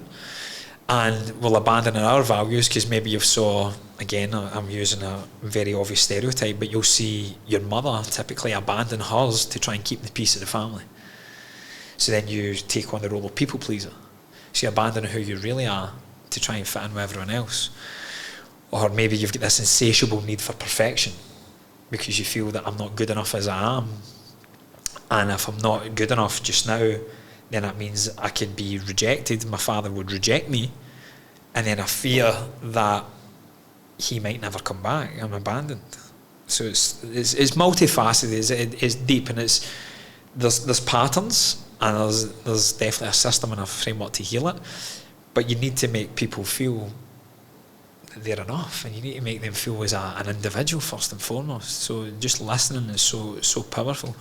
But yeah, you'll either abandon your values, take on theirs, or you'll expect them to abandon theirs to take on yours. So either way, there's going to be resentment and guilt. So you either feel guilty that you know that they are not being true to themselves and you're trying to force your shit onto them, or you will feel resentment, and then you hear it, you go, so fucking ungrateful. I did this, and this for you. And it just becomes this point scoring thing. Again, probably something that you've witnessed growing up. So, yeah, there's abandonment's always in there. Do you think everyone has that? Because I have that wound, if you call it that. Yeah, but remember, the law of polarity says there's two sides. So and this is an important thing for the listeners here, that you're much more than your wounds. In fact, you're not your wounds. Right. You're what you perceive your wounds to be. But within those wounds are the wisdom. So you've had generational wisdom given to you, you've had generational wounds given to you. They're both two sides of the same coin, which is divine love. I mean, you can come back to that within self and get beyond, like, I see this, I can touch it, therefore it is, and just open yourself up to the divinity of who you are, beyond all that. then this experience can be a lot more playful, a lot more light, a lot more fluent, and a lot more fun, because you're free to be you. And then that's where the fulfillment comes in, because you're doing what you love, rather than the fear of doing what you love to then be reprimanded or rejected or abandoned or neglected.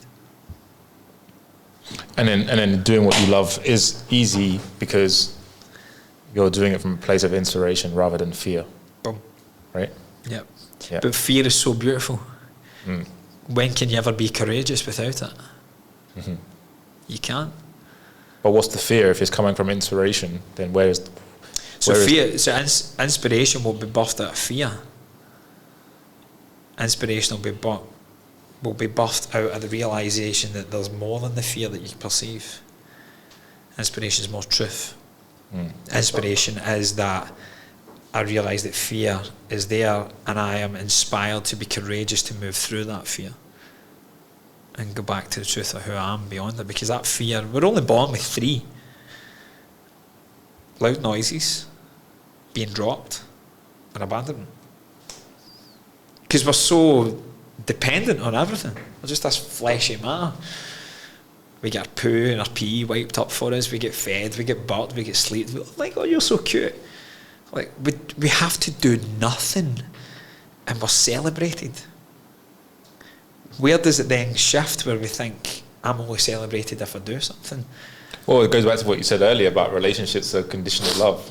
So when we maybe, I don't know, this is my theory on it, it's when we gain that consciousness of like speaking and listening and talking, and yeah, like when we gain that consciousness as a child, then we realize, oh shit, I won't get love if I don't do this a certain way. Yeah, I think that's what it is. What do you think? Yeah, and the work is remembering who we were before that.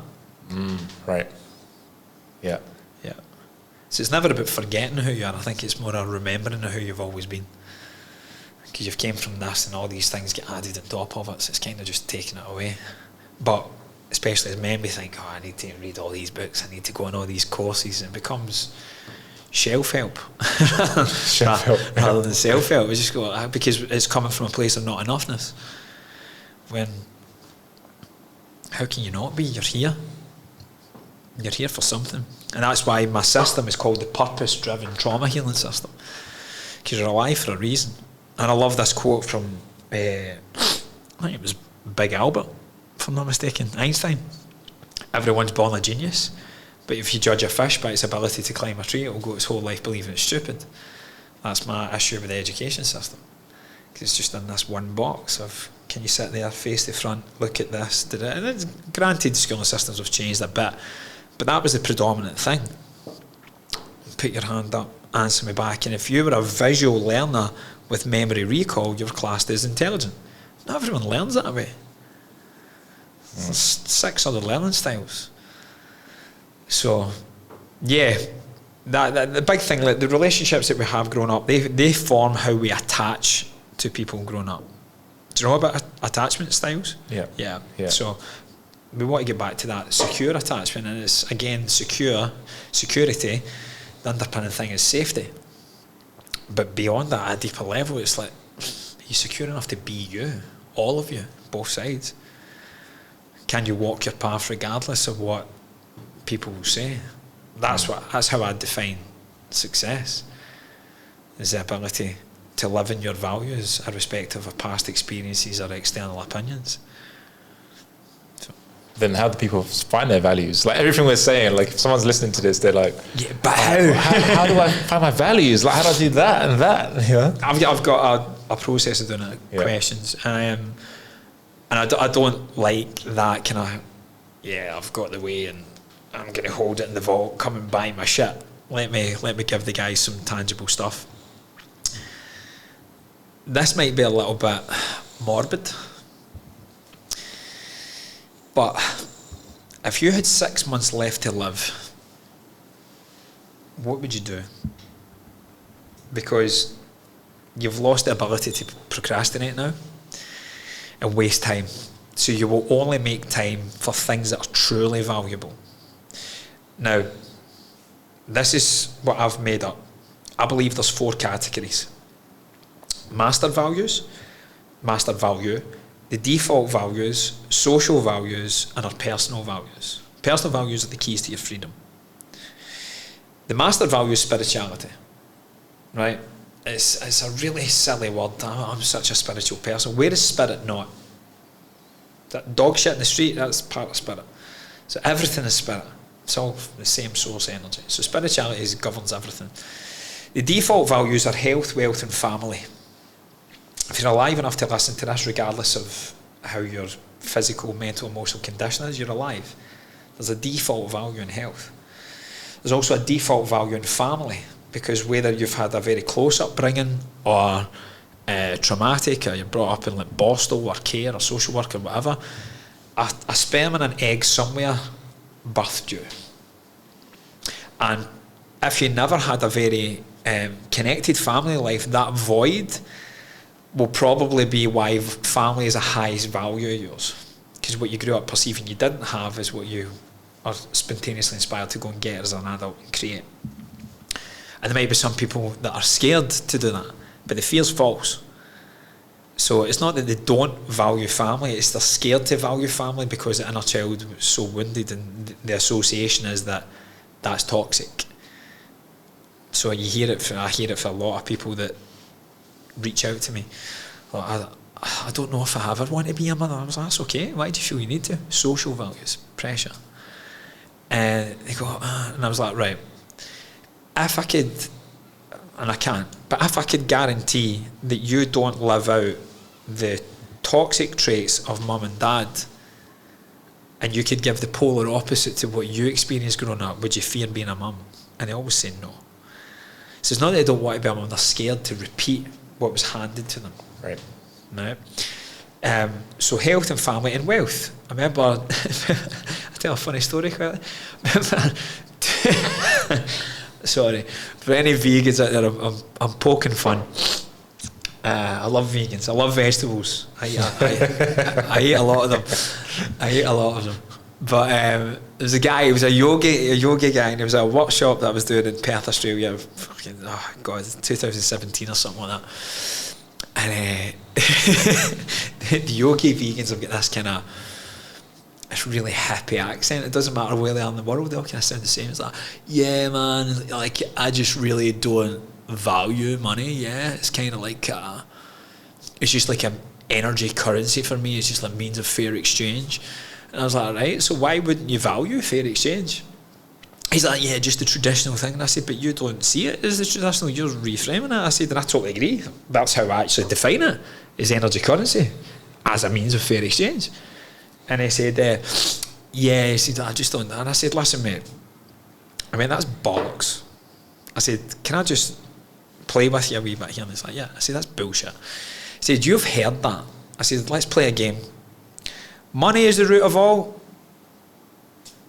evil. Everybody said the same thing. Money doesn't grow on. I say, if you hear it often enough, you start to believe it, right? And then when we go through certain things, and like you find your calling as a yoga instructor or whatever, and I was like, can I just ask you, where did you do your qualification? Ubud, ironically, Bali. And I went, cool. Did Qantas fly you over there themselves? Because they knew that you were going to be the best yoga instructor that Western Australia's ever seen. I said, I'm not poking fun, you might well be. Who am I? I don't know. I said, did Qantas fly you over there? It's like, no. I went, Air Asia? Like, no. I went, Tiger Air? I went, no. I went, how'd you get there? I went, on a plane. And I went, and how did you buy your ticket? And he's like, well, I had to pay for it, obviously. I was like, mate, I said, you need to redefine the negative connotations and associations that you have with that. I said, because you could be the most conscious, hyper self-aware, nudist permaculturist the world has ever seen. I said, but let me tell you something, the council isn't going to let you just start planting seeds in the local park to grow your food. It's not going to let you pitch a tent to live there, and you can't walk around with no clothes on in a park where their kids might be. Somebody's going to have something to do with that. I said, so money from a default point of view buys you food, buys you shelter, and buys you clothes. I said, so just own that for a bit. I said, look, how are you wearing all this stuff? He's like, I get what you mean. I said, right, so is there a deeper part where you maybe relate your self-worth to your net worth, or you don't want to relate it to that. And I might be grossly misquoted here, but my ex-wife, she was self-taught astrologist. She was fantastic, but I'm pretty sure like self-worth and net worth from memory are in the same astrological house. So this is where you see a lot of people that have got a lot of money. They typically have a lot of confidence and certainty in who they are as a person. So this guy just never really knew what he was doing. Next time he come back to me like a year or something later, I just randomly bumped into him in a coffee shop, and he was running retreats here, and I started making like 4 or 5 figure sales. And I said, how do you feel? And he went, I've never been able to be of more service. I mean, is money a bad thing? And he's like, I went, is it a good thing either? And he's like, it's just a thing. And I went, boom, brother, it's just a thing. It's just a thing. Like, we've got to put labels on things to make sense of it in our emotional journey as a human. I said, but it's neither and it's also both. It just depends how you use it. So, master spirituality, default health, wealth and family. It's just basically you're alive, you were born, you're alive, and you need to pay to stay alive for certain things. Social values are typically the things we take on for parents, peers, probably influencers nowadays. The things that anytime you say, I know I should do that. Well, you shouldn't, because if you were really in your soul's path to do it, you would have done it. You feel obliged to do it. You feel pressured to do it.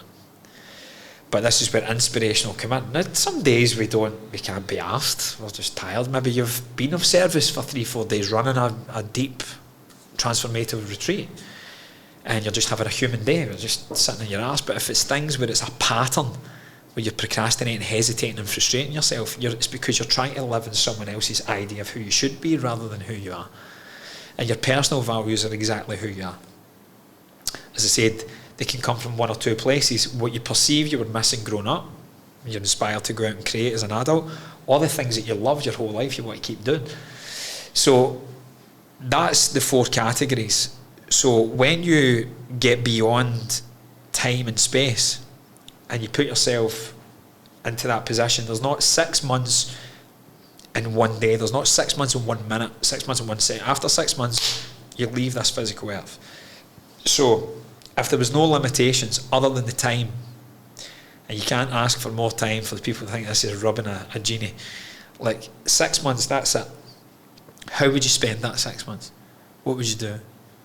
Who would you be with? Now, a lot of people who maybe aren't entrepreneurial by nature, or who haven't really sat with the depths of their pain because they're too scared, because the deeper the pain, the deeper the pleasure of equilibrating that and saying, wow, fuck, this is who I am, this is why I'm here. The deeper the pain, the deeper the purpose.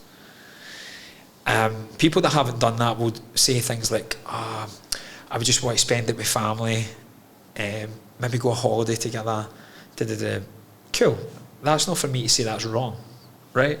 Me, I would find a way of how can I leverage my skills with the amount of people that I know to get this into teachable stuff that lives on after I'm gone. That'd probably be the first thing that I'd do, to be honest with you. Then I would just family, because connection is my highest value. It's when I feel deeply disconnected from my father, that void connection, or my mother or whoever. So connection is a big part of me. I'd probably spend it family, but I would travel a little bit as well. You know the book, The 5 Love Languages? Yep. I believe there are 13. Yeah, I was gonna touch on this. Yeah. Great, go for it. Typical Libra, right? So quality time is high up for me, but I also have personal space of reflection. Like, I love being by myself. Yeah, same. Like typical Libra, it's like love making. It's like in, out, push, pull. Like, I love you, come close to me. Fuck off, get away from me. Right? We've had 2 days camped out now. Like, I need some space to decompress. And I think from our healers and coaches and mentors and guides out there, like, when you're so emotionally invested in that energy, it's so important to pull yourself back and ground and just let yourself be and feed the inner child. Like, it doesn't need to be raw cacao. I'll tell you what, a dairy milk, have a fucking dairy milk. If you want a beer, have a beer. Like, whatever. It's like, if you think these 3D things are going to really kill you, like, you're missing the point of it all. But allow yourself to live is what I'm saying. I'm saying not eat junk food for the rest of your life, but have the human experience. If you want wine gums or Doritos or whatever it may be, like have it, watch fucking Friends back to back for a day in your bed, don't see any sunlight, sleep, whatever it may be, just ground. But yeah, like for me, quality time and personal space of reflection is such. Personal space of reflection is so important to me, and that showed up in relationships. I know I'm getting off on one here. I trust you to bring me back. A lot of relationships where they've broke down in communication, it's been insecure girls, which were mirroring an insecure part of self, that took my absence to fill my cup back up as a fear of abandoning them. And I just got to a point though I would be happy to walk away from the relationship than abandon my needs, because I did do that for years. I would just hang fire. But then, as I said, I've felt things my whole life. I'm very sentient, I'm very emotional, very sensitive, so I need that so I can come back filled to give more. It's not an unhealthy demand, like leave me alone. It's like it's linked to my highest value of connection, but I need to reconnect with me first. So that bled into a lot of like failed relationships because they just couldn't handle that. And I think there's another quick point I want to touch on, that a lot of people seem to think that we've got all these spiritual catchphrases like, oh, everything is a mirror and a reflection. No, sometimes your light is just that bright that for the collective ascension of humanity, that situation was needed because they knew you could handle it. It's not because it's a part of self that you've not healed. I truly do believe that, the more I watch certain things. It's also an opportunity of going, right, where, humble yourself, where have I not integrated this? Or it may be a chance to integrate a boundary. Where it's a beautiful opportunity to go, I used to be the people pleaser here and I would let you talk to me like, like no, I'd rather be too much for you than not enough for me. If this isn't that, cool, but you ain't talking to me like that. And that's it. And be firm with it without being aggressive or violent or passive aggressive with things. I can speak my mind. I used to open my mouth and let my belly rumble and I would be abusive to people, but it was coming from a place of hurt. So I wanted to hurt, and deeper than that, it was actually a place of connection. So I mean, if I can hurt them the way I've been hurt, we've got a point in common, and then we can connect at a deeper subconscious level. Yeah. As crazy as that sounds, I get it. So the values, like, you would have no time to do anything other than your personal values. That's a question. Other things are like, what do you? Here's a fun one. If you won the lottery tonight, like a big, like Euro Millions, 50 million, something insane. If you won the lottery tonight, what's the first 7 things you would do? And you have to think about that. The first 7 things. Yeah. That's a big one. Off the cuff. Play with me. Well, a big goal of mine is to retire my parents. Yeah. Like for the rest of their life, which is like, what, 30 years, 40 years. Buy them their dream house, or just whoever they want to do. Like my mum wants to travel, so just like fund all of her travels for the rest of her life. Yeah. You know, stuff like that. Mostly selfless stuff, obviously, like have more impact with growing my audience, more like I could buy so much ads on, you know, like more impact for people. Always the entrepreneur, I love it. Yeah. It's just, what you're telling me is your values. Yeah. Right now. So family, Yeah. connection, contribution, Yeah. service, Yeah. education, teaching, learning. And of course my I travel now, but just in better style and for longer, I guess. I don't know. I'm pretty happy in Bali, so yeah. I probably just my life wouldn't change that much. Yeah. Just outside of myself, it would change. Yeah. So which is cool, which means you're on path. Yeah. You're living your values right now. Communication, teaching, all this. Yeah. You're helping families right now by understanding this. Yeah. Because whether you are the father, the mother, or the kid, you as you are the head of the house. because you're the most important person in your life. Always. So as long as you're alive, there's a family. Yeah, and then my brother, I'd probably just put more into his endeavors because he's a music artist. Wow. So I'd probably just fund him more, I guess. I don't know. Yeah. It's cool, man. And you can tell by the little wry smile. They're a little bit glazed. Yeah. This is true. Yeah. You can sense it. It means something. Yeah, you feel it. Absolutely. And then you got my values pretty much nailed down. Like those are like 4 of my main values. Yeah. My number 1 value is love. Love. Yeah. Yep. How does that show up though for you? Well, in everything I do. Like what that means to me is my heart is open everywhere with everyone.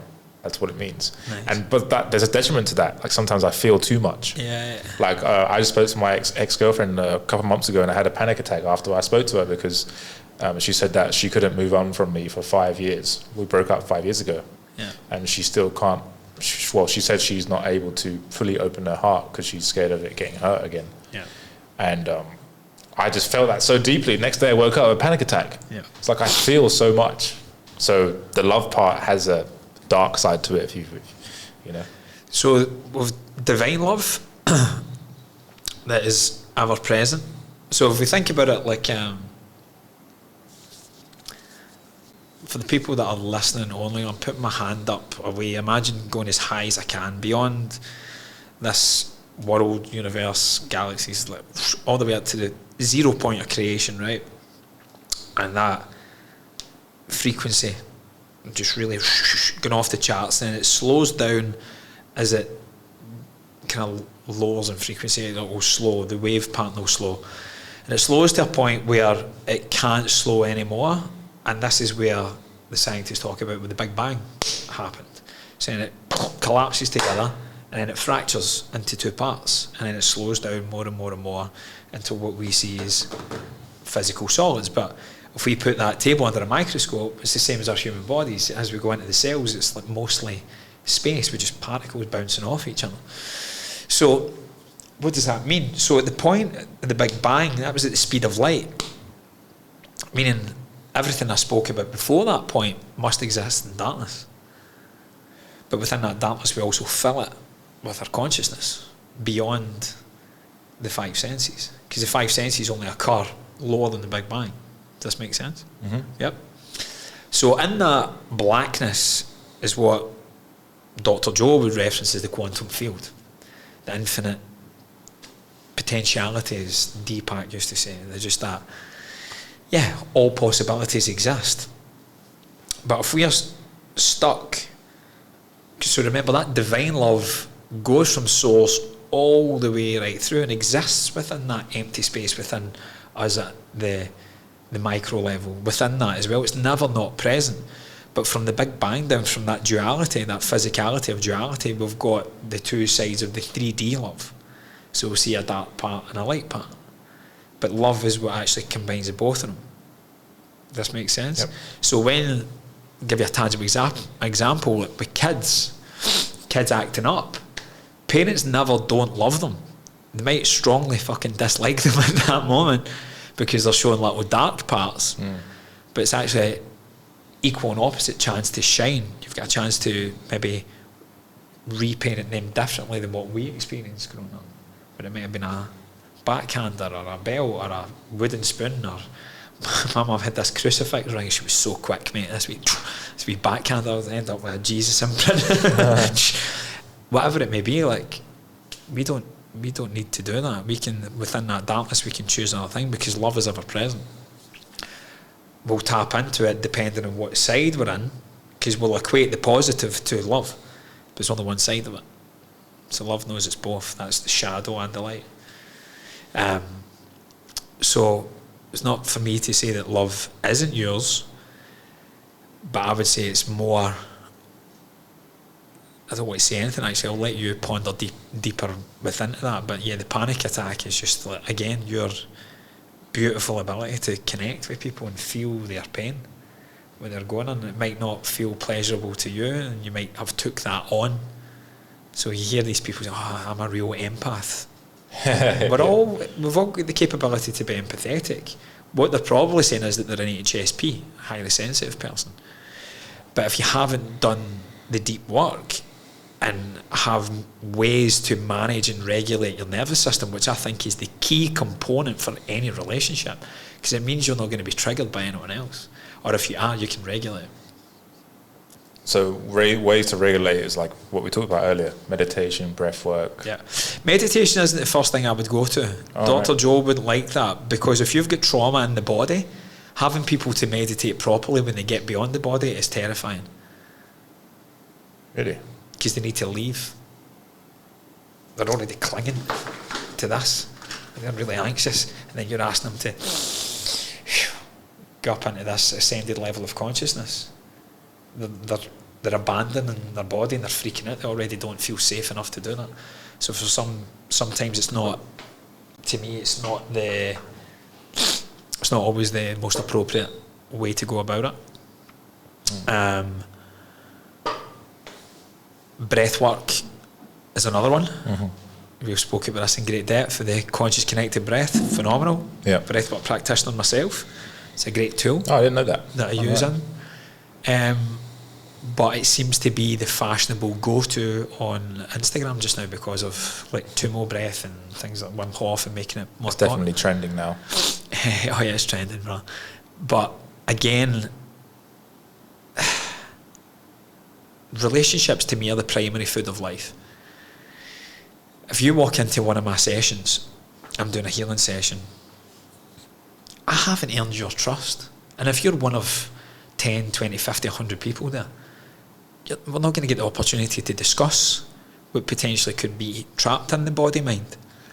So I think it's grossly irresponsible for me just to have this one-stop shop way of doing an up-regulating breath where I don't know if your nervous system can handle that. And it's not so much about the going up, it's the coming back. So we can only fly if we've got a stable runway. And if people don't feel stable in their body, like to me, meditation, plant medicines, like they'll have these amazing esoteric experiences when they get out there, but it's then coming back, like it's the integration that really gets the results. And if people already don't feel safe in their body, they don't know. Like in those experiences, there may be downloads that show them how to do it, what to do it. I don't know. But I just think from a practitioner point of view, from a trauma focus, it wouldn't be my first protocol. I would need to get to know the person more, and they would need to see that I walk my talk, I've got the knowledge, I've done the study, and I've got the experience of going through what they've been through and help them through certain things. And as I get them what they want and what they need, then they trust me a wee bit more, then we can go deeper into the trauma. But just going, hey, let's get this away as soon as possible, that again, that's what's the trauma response. For me, it was hearing my dad say he's too slow. So everything in that moment, because right, I need to go faster. So I would get into relationships quickly, I would jump back out. My story would be, I healed cancer in 12 weeks. Even that was attached to that need for speed, rather than just be. Like, flow is slow. It's also fluent fast. What did it say? Slow is steady, steady is fast. Yeah. Something Something like that. like that, yeah. Smooth is slow. Smooth is slow. Slow is fast. Yeah. No, slow is smooth, smooth is fast. Something like that. We got there. So yeah, it wouldn't be my first couple. Used to be. Again, as I said, like similar to the conscious collapse, I realised, wow, this might be not best for their nervous system. The good thing is, if I've taught that and never embodied it, and it's becoming a habitual practice, when we go deeper in, when they come back out, and then, because they're not going to come back as the same person through these modalities. And it shakes it up at a cellular level. Now you've got a skill set that you can go to that can calm the nervous system and self-regulate. I don't want clients to need me. I want to teach them so that they realise they only need themselves, but not from a wounded place of keeping people out. Just realise when the shit hits the fan, they're the person that they can depend on. But life is a little bit more fun and connected when we share it with other people.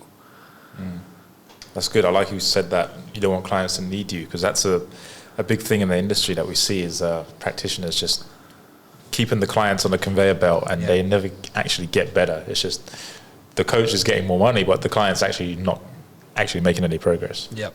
Yeah. So as I see it, time is again just the duality. See both sides. Good electricians, bad electricians. Good plumbers, bad plumbers. Good coaches, bad coaches. It's like, but again, it's subjective to what you categorise as good or bad. That will pull at your value of contribution because you want to give from a place of truth. So when you're seeing people just kind of, it's the old school psychologist. It's tell me about that. Time up. See you next week. And there's no tools of integration. Yes. And again, I'm being a little bit facetious and playful here. Not everyone's like that. Mm-hmm. But for me, yeah, it needs to be. Excuse me. It needs to be the body and the mind. So the mind needs to understand the intellectual process, but people don't want information; they want transformation. Yep. So the body needs to know, right, as you said, but how? How do I do it? How do I go away and give my body experience of making this a go-to daily practice? And that's where light work and play is the daily practice. I'm not saying sit and go into the depths of your shadow every single day. No, I've done that. It is a horrible existence. I get very addicted to the shadow work that I completely forgot to let light in. And this is where people then go, they become quite numb to life. They activate the freeze response to the nervous system, which just go, fuck personal development, I ain't touching that. That fucked me up. And to be honest, I agree with that. Like, personal development, I don't see very many persons developing. If I'm honest. Like, there's a lot of info. Yeah. There's a lot of people that can't wait to tell you everything they've done. Yeah. Like, cool, how do you feel? A woman on a masterclass I did the other week there, and it was like she was a self-compassion coach and this, that and the other, and I was like, wow, cool. And then we had a follow-up call and I went through and I was like, she was so scared to die alone.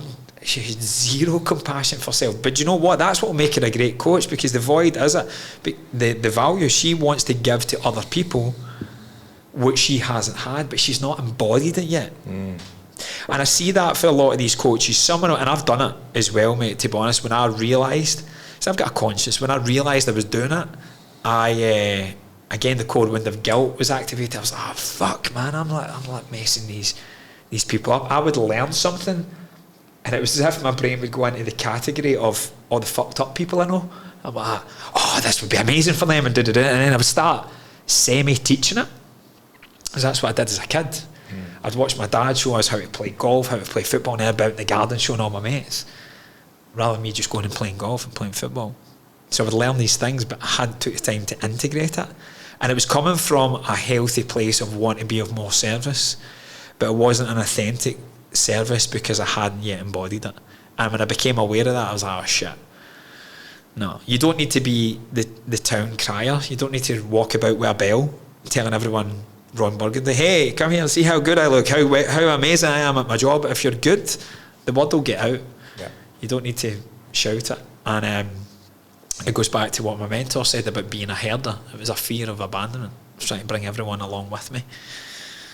So it goes deep, this consciousness shit, man. Yeah, it's a lot, man. It is a lot. And it's something that you can't just, like, there's a book, it's about sales. It's the title is, you can't teach a kid to ride a bike at a seminar. And that's like, it's like this work, right? Like, yeah. Even if you go to a 3-day event, like, your work is not done. It's just, that's pretty much just the beginning. It's like getting the awareness first, like you said. It's like the first step to everything, right? For sure, mate. How did you learn to ride a bike? Just repetition, just failure, falling off it, getting up, getting back on it, So that's the thing, that you can't ride a bike properly until you fell off it. But you don't even have the chance to fall off if you don't have the courage to get in the saddle. And sadly, that's a lot of people. They don't even give themselves a chance to fail. Yep, exactly. So what else?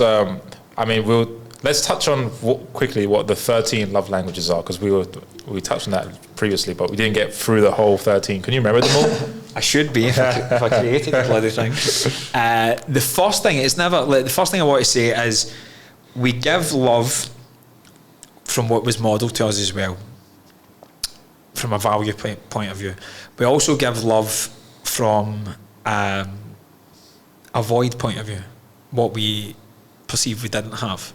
we do that. But typically we'll repeat the patterns. So for me, we'll start with the obvious one, which is tough love, right? Now that might drive out that inner competitor and make you more resilient and blah, blah, blah, but it's never our first choice, especially as kids. Nobody wants fucking tough love, and you appreciate elements of it as you get older, but that's how I kind of turned up in relationships, if I'm honest, mate. I would get off and telling them what they didn't want to hear, and it may have been right, but it was delivered from a place of ego. And it wasn't delivered from a place of compassion and empathy. And again, for the most part, I wasn't aware of that. And when I did, I felt, oh shit, that's not good. So tough love is one. Go to the opposite side of the spectrum. And again, this is never your first choice, but to me, I think it's the most important, which is knowing your partner's trauma and holding that. Not fixing it. Men, not fixing it. Holding it. And it's such a powerful connection can be made with your woman. And I'm speaking like a straight monogamous heterosexual man, because that's my background, that's who I am, that's my dealings. But when we can ask, thanks for sharing with me, do you want any advice to help move through this painful situation just now, or do you just want me to be there for you to vent to and give you a hug? Like, that can shift your relationship dynamics so much, mate. But from a wiring point of view, as men, we're wired to see problem solution. So women are just more sentient. It just feels, hey, she did this to me at work, and that fucking bitch. Well, see when you get in tomorrow, make sure you say this, and this. Like, you're not listening to me. Yeah, that's terrible. I'm not asking for your advice. And we go, what the fuck are you asking me then? You're just venting about nothing here, start wasting my time. So that's so important. It's just presence is key. Just be there. You don't need to feel what you said about your ex and take it all on as yours, but just, it's like the squat rack. Spot them.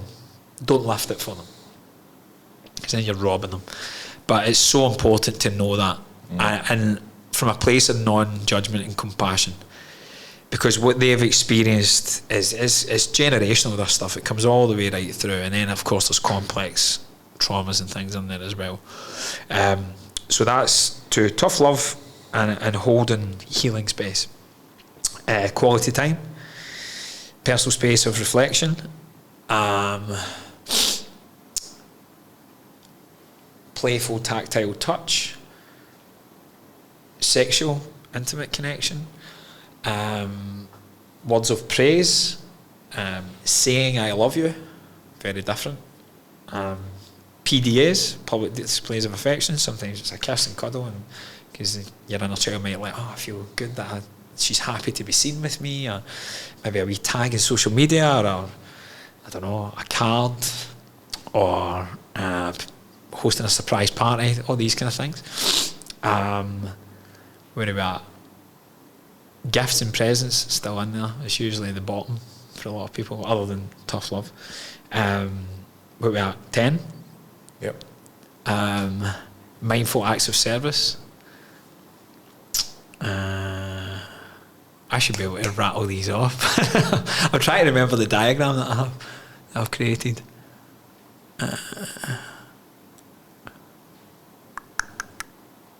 Will come back to me. So why is there 13? Because the original 5 are acts of service, quality time, gifts, words of affirmation, and physical touch, right? So why have you made 13? Why do you think there should be 13 instead of 5? I was, again, the wounds is the wisdom. So I spoke about the father wounds, my father wisdom. Yep. So I was travelling, so I'm going to leave a cliffhanger here. I was engaged to be married the 13th of July 2015. I called the wedding off with 11 weeks to go. I married someone else on the 11th of August, and there was no crossover. Wow. Let that sit for a minute. Damn. 6 months later, 3 days after my mother's birthday, I get diagnosed with cancer. This is now 2016, March 2016. Coming up to October 2017, my nephew is about to turn 1, and we fly back from Australia to Scotland for the first time. Now, in between time, I've had the kind of online bullying and all that other stuff, so I'm having all these cellular memories start to come up about going back to Scotland, a little bit of anxiety. So we're on the plane, and I go to check my phone, and I go to have one last look before you put it on aeroplane mode. And we checked in, me and the wife, like, checked in at the airport, Glasgow, here we come, da-da-da-da. And my dad had replied saying, can't wait to see you, Spark and Sam, that was her name. He says, can't wait to see you, Spark and Sam. Just remember, son, the people that matter don't mind, and the people that mind don't matter. I've got your front, back and sides. Anyone's got anything to say, they can politely fucking jog on. I love you. And I took a panic attack. Now, my wife never knew what I was reading. She thought I was anxious about flying back to Glasgow. And I mean, this was a proper one. I hadn't took this for maybe 3-4 years previous at this level. I'm like, oh my God, I'm on the way out. And the plane's just starting to take off, by the way. Shit. I'm like, I'm standing up, taking the belt off, and the flight attendant's like, sit down, son. I'm like, Sam's like, love, you've got Sam's like, I could not breathe, I could not speak. And then this, God love her, this wee angel came over and said, there's 3 empty seats there, do you want to go in there? Like, she came over and she get water, and but Sam's looking over, she's like, you need to just sit, I've got him. So she's sitting there putting water in my face and clapping, and then I kind of, as if I drift off, and then I hear the ding, the seat belts. So it's only like 5-10 minutes, but I go out my boy, I come back, and then I feel calm, and then I go over and I just burst into tears to my wife, and I go, he does love me. She's like, what? I was like, he does love me. She's like, what are you talking about? I was like, my dad. I was like, he said, he never, so this 2017, so 5 years ago, I'd been 34.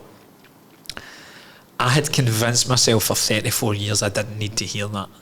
He'd never told me he loved me. Wow. Now, I've said many times in this, I got the praise if I was good. I also got the opposite side.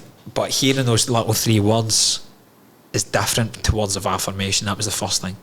I spent the rest of the flight writing the 13 love languages. So my father's the reason for doing that. Because my father, he's overweight. And we went back in that trip, and my wife had said, I'm a bit more attracted to you in Scotland. You seem more relaxed. And I was like, oh, really? I don't fucking feel that. From back here. She said, no, the banter with the family and stuff. She said, I know, like you'd said about growing up, you've had the teenage button heads with your dad, and you and your, she said, but by God, you and your mum are very similar. She's like, you make way more sense to me. And I said, yeah. I said, it's interesting watching my mum and dad's dynamic, because they're like Punch and Judy. But it just works. They're just always niggling at each other, but they love each other. There's a lot of play and fun and laughter. But I couldn't handle it, mate. I could not be married to my mother or married to my dad. But for them, it just works. And my mum's like hyper Catholic, super Catholic. I'm a recovering Catholic. And I said to my wife at the time, I went, do you know what? I said, my mum just needs a right good fuck. And she said, love. I was like, I'm telling you. I said, I've been thinking about this. I said, because physical touch is one. I said, my dad's really playful with my mum. Like, he'll walk past and he'll tickle and cuddle in, and my mum will always like kind of fake beat him up. And then he'll do this. He's a big kid, man. Like, what are you doing? And she's like, oh, son, in you come. They're really playful. But my dad's bad diet, mate, you know this for the performance, mate, his testosterone will be through the floor, estrogen through the roof, shame as a man, guilt, When he rolls over in bed, mate, I can hear it. Now, I'm not painting a picture of some like American guy that needs a crane to get out of his bed and has a Channel 4 documentary about him, but he's big.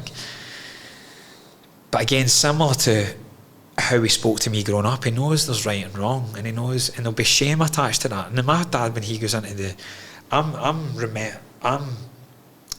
reminded of my cancer every day I go for a shower, but I've equilibrated the wound and the wisdom.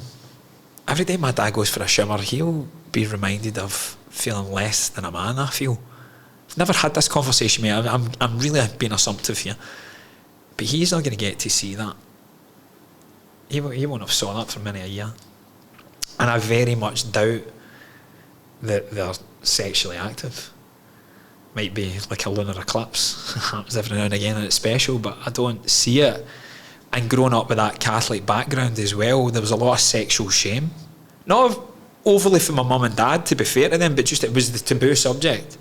Like watching Titanic and Kate, what's her name, getting her drawing and there's a boob, my mum was like, Tam, turn that over. It was like that. It was really taboo, mate, and that's why I think I spent the majority of my 20s like a walking hard on, mate. I was just like anything, just and it was also a means to perform, to go back to my wounding. My thing would be I would sleep with this girl and I would give her the best 2-3 hours a night and she'll go and tell her pals and I'll sleep with them over the next couple of weeks. That was my tactics, man.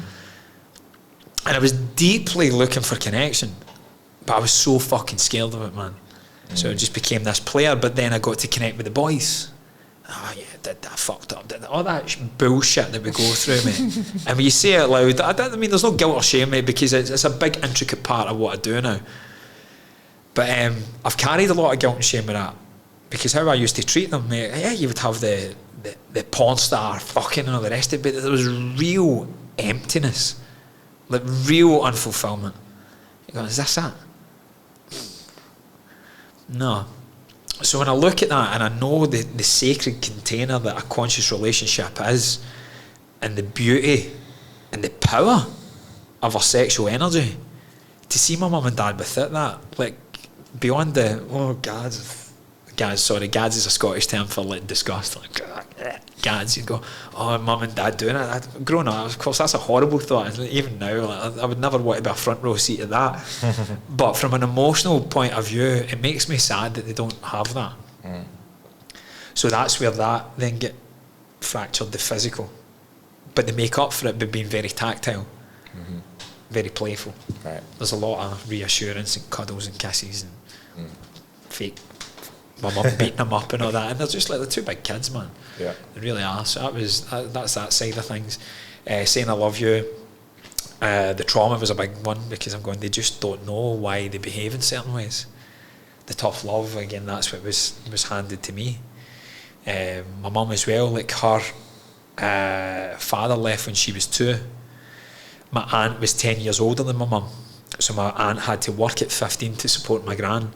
So my mum was 5, she was coming into an empty house, starting coal fires, cooking, cleaning, walking the dog at 5 years old. So she was very, very lonely. And all she had, to be honest, was her faith. So I could show her what God is. But in doing that, I would massively traumatise her, because she would think that 65 years of being alive has been a fake. So sometimes it's like knowledge is knowing what to say, wisdom is knowing whether to say it or not. And I wouldn't, like, the thing is, why would I don't want my mum to think like me. She's perfect as she is. Right. And that's one of her highest values. So why would I want to take that away? So sometimes you just, again, it's just layers of consciousness as you go through. What other ones do we have? Mindful acts of service, adventures and trips away together. I never said that. I think that's a big one. But isn't that under quality time though? It can be, but it depends on how you spend that. I know that we could then open quality time up to everything, but quality time to me, to be honest, is cooking or ordering our favourite food with some form of chocolate in there, watching a movie and cuddled up, not necessarily having sex. Could be, depending on the chocolate coma. If I feel sex enough. Interesting. So you categorise it that accurately. It's based on my values. Right. But adventures and trips away together, because the quality time, I've found that I can only have. Quality time to me is just pure presence. Yeah. Adventure and trips away is more into the unknown. The quality time with that presence is more. It's more. There's like a security. You know what's involved. With the adventures is stepping into the unknown together. So you're looking at, oh, wow, I'm going, it might be travel, it might be going to Uluwatu, it might be going to a new restaurant that you've never experienced before, but something that you feel a little bit adventurous. So there's been a few. I know quality time can be quite subjective, but that's based in me. To me, it's just pure presence. And the last one that I forgot about, because quality time, again, it can encapsulate a lot of them, but words of affirmation, as he had, like mine's is words of praise, and the other one is deep conversations in life. My mum and dad don't have that. They'll back each other up. Yeah. They'll say nice things. They'll give each other tough love. You're not fucking doing this and da, da, da, da.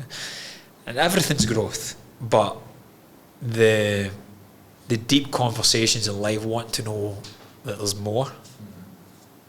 No, unless it's from a Bible passage and related to Catholicism and God. Yeah, no, they never speak about that stuff, which is why I trigger them so much when I speak about this shit. I can imagine. Yeah, but it's showing the love language. It's letting their trauma come to the surface. Yeah, it's like there's that quote, you can, if you feel you're so enlightened, go and spend 2 weeks with your parents. Yeah. They know our triggers. But yeah, they've played a blinder. Yeah. They really have. Yeah. They really have. Nothing is missing. And I really mean that. Before I've said it and not really embodied it, now I get it. Because I've just recently had 2 years back home, and it was tough, man. It was tough. I just felt so like my mother, to be honest. I think it was some of my mother's wound I was healing parts of my mother wound, which was taking on her loneliness as a kid. Because I've always felt with the black sheep. I've always felt that people don't understand me. And here I am in my hometown, and I was catching up with some friends, and I was just completely ignorant because that hasn't been my environment. And then you're going to watch boxing or something together, but then next thing there's no one there. You're like, what the fuck is it? And you go into the kitchen and there's lines of coke on the kitchen worktop, and I'm like, and they saw my face and like, oh, you alright, mate? And I'm going, aye, sorry. Because they thought I was judging them, but I was just shocked. I felt a bit naive, going, oh, this is still a thing here. But I'm so far removed from that life. And I just felt, I can't be about them. And it was sad, mate, because I knew I had to leave them. Snoop Dogg talks about bridging the gap. It's like when you're coming up, he says you and the homies come up together. He said, but as you grow, they stay where they are. And the only way of staying connected is for you to come back down. But no, they've got to come up. And it's that whole acceptance that they might never. And that's okay. It's not your path. But I did feel like I felt alone. Felt deeply lonely. I'm like, wow, I'm so like my biggest value. That explains it, right? Yeah. Felt so disconnected, man. But the beautiful other side was I was so connected to the land. So many parts of Scotland I went with during lockdown. Fuck that, I'm not doing lockdown. Freedom's a big part of mine. And I just connected higher and connected to a dear, God bless him, Stephen Slavin, rest in peace, brother, a dear friend of mine that I went through school with, who was showing me some really interesting things of our local area, ley lines of energy and masculine and feminine energetic portals, and linked to a lot of the COVID fuckery that's going on, to be honest. And I remember asking him, because quality time's a big thing for me, so I don't give my time away. For like, I'll go, oh cool, what do you want? And I'll frame it first and see if it's worth my time. He asked me he said, I've got something cool to show you. And I never even asked him why. I just went, okay. And then when he was showing me certain things, it blew my mind. And I said, can I just ask, why me though? And he liked a puff. And he said, you're one of the most spiritual people I know. You're one of the most connected people I know. And even if you never agreed or believed me, you would listen to me without me making me feel as if I was an idiot that had just smoked too much green. And I was like, cool, man. And sadly, I was over in Barcelona in August 2020. And I would have been with him and my other mate, Big Turtle. They were doing the lochs in the Outer Hebrides Islands of Scotland, up the northwest. He had a real affiliation with the Virgin Mary, Our Lady. and he was following the Grail Trail with a lot of things, and he drowned in a loch, which we call, like, you've heard of the Loch Ness Monster. Loch is just a Scottish word for lake, but a lot of them are so bottomless. And he went out, and my big mate was in the camper van and just went, there's a lot of silence, I'm not hearing very many waves or paddles or like ripples. Popped out, and his hands were above the loch, and he went down and passed away. That really, wow. I'm still left with so many unanswered questions. I can picture him here just now, mate, just sitting there, a big 5 skin of St. Pierre, just going, yeah, I've gave you the breadcrumbs, you can go and figure it out. But I would never have connected with him. If I had my back, I would never have connected to the land. I would have never connected to God from the conscious level that I've had as a 3D human. I've always equated it to religion. So there were so many beautiful insights again back to Scotland. But my mum had said to me, after like a traumatic experience that I was going through there, I was involved with I'm not a very nice girl, but again, she highlighted a lot of things, and my mum said, you're never going to have peace here. It breaks my heart. She said, but when you've healed this, you go and you live your life. Do you believe that? You're never going to have peace there? It's not.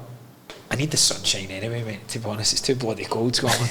Yeah. But I've always felt like Scotland's football team's been doing really well of recent, which is a first in my lifetime.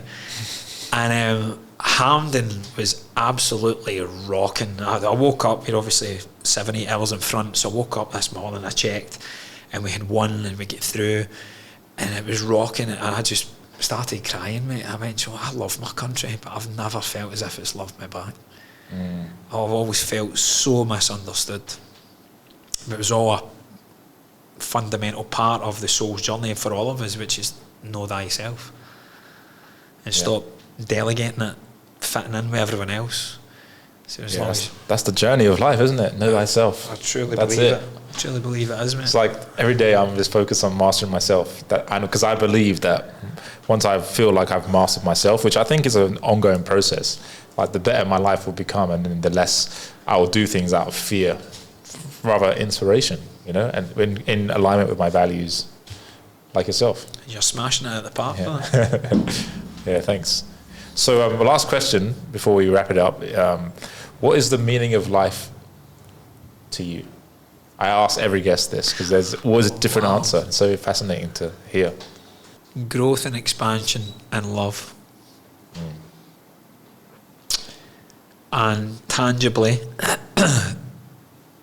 healing your inner wounds to allow your soul to be free to do what it's here to do.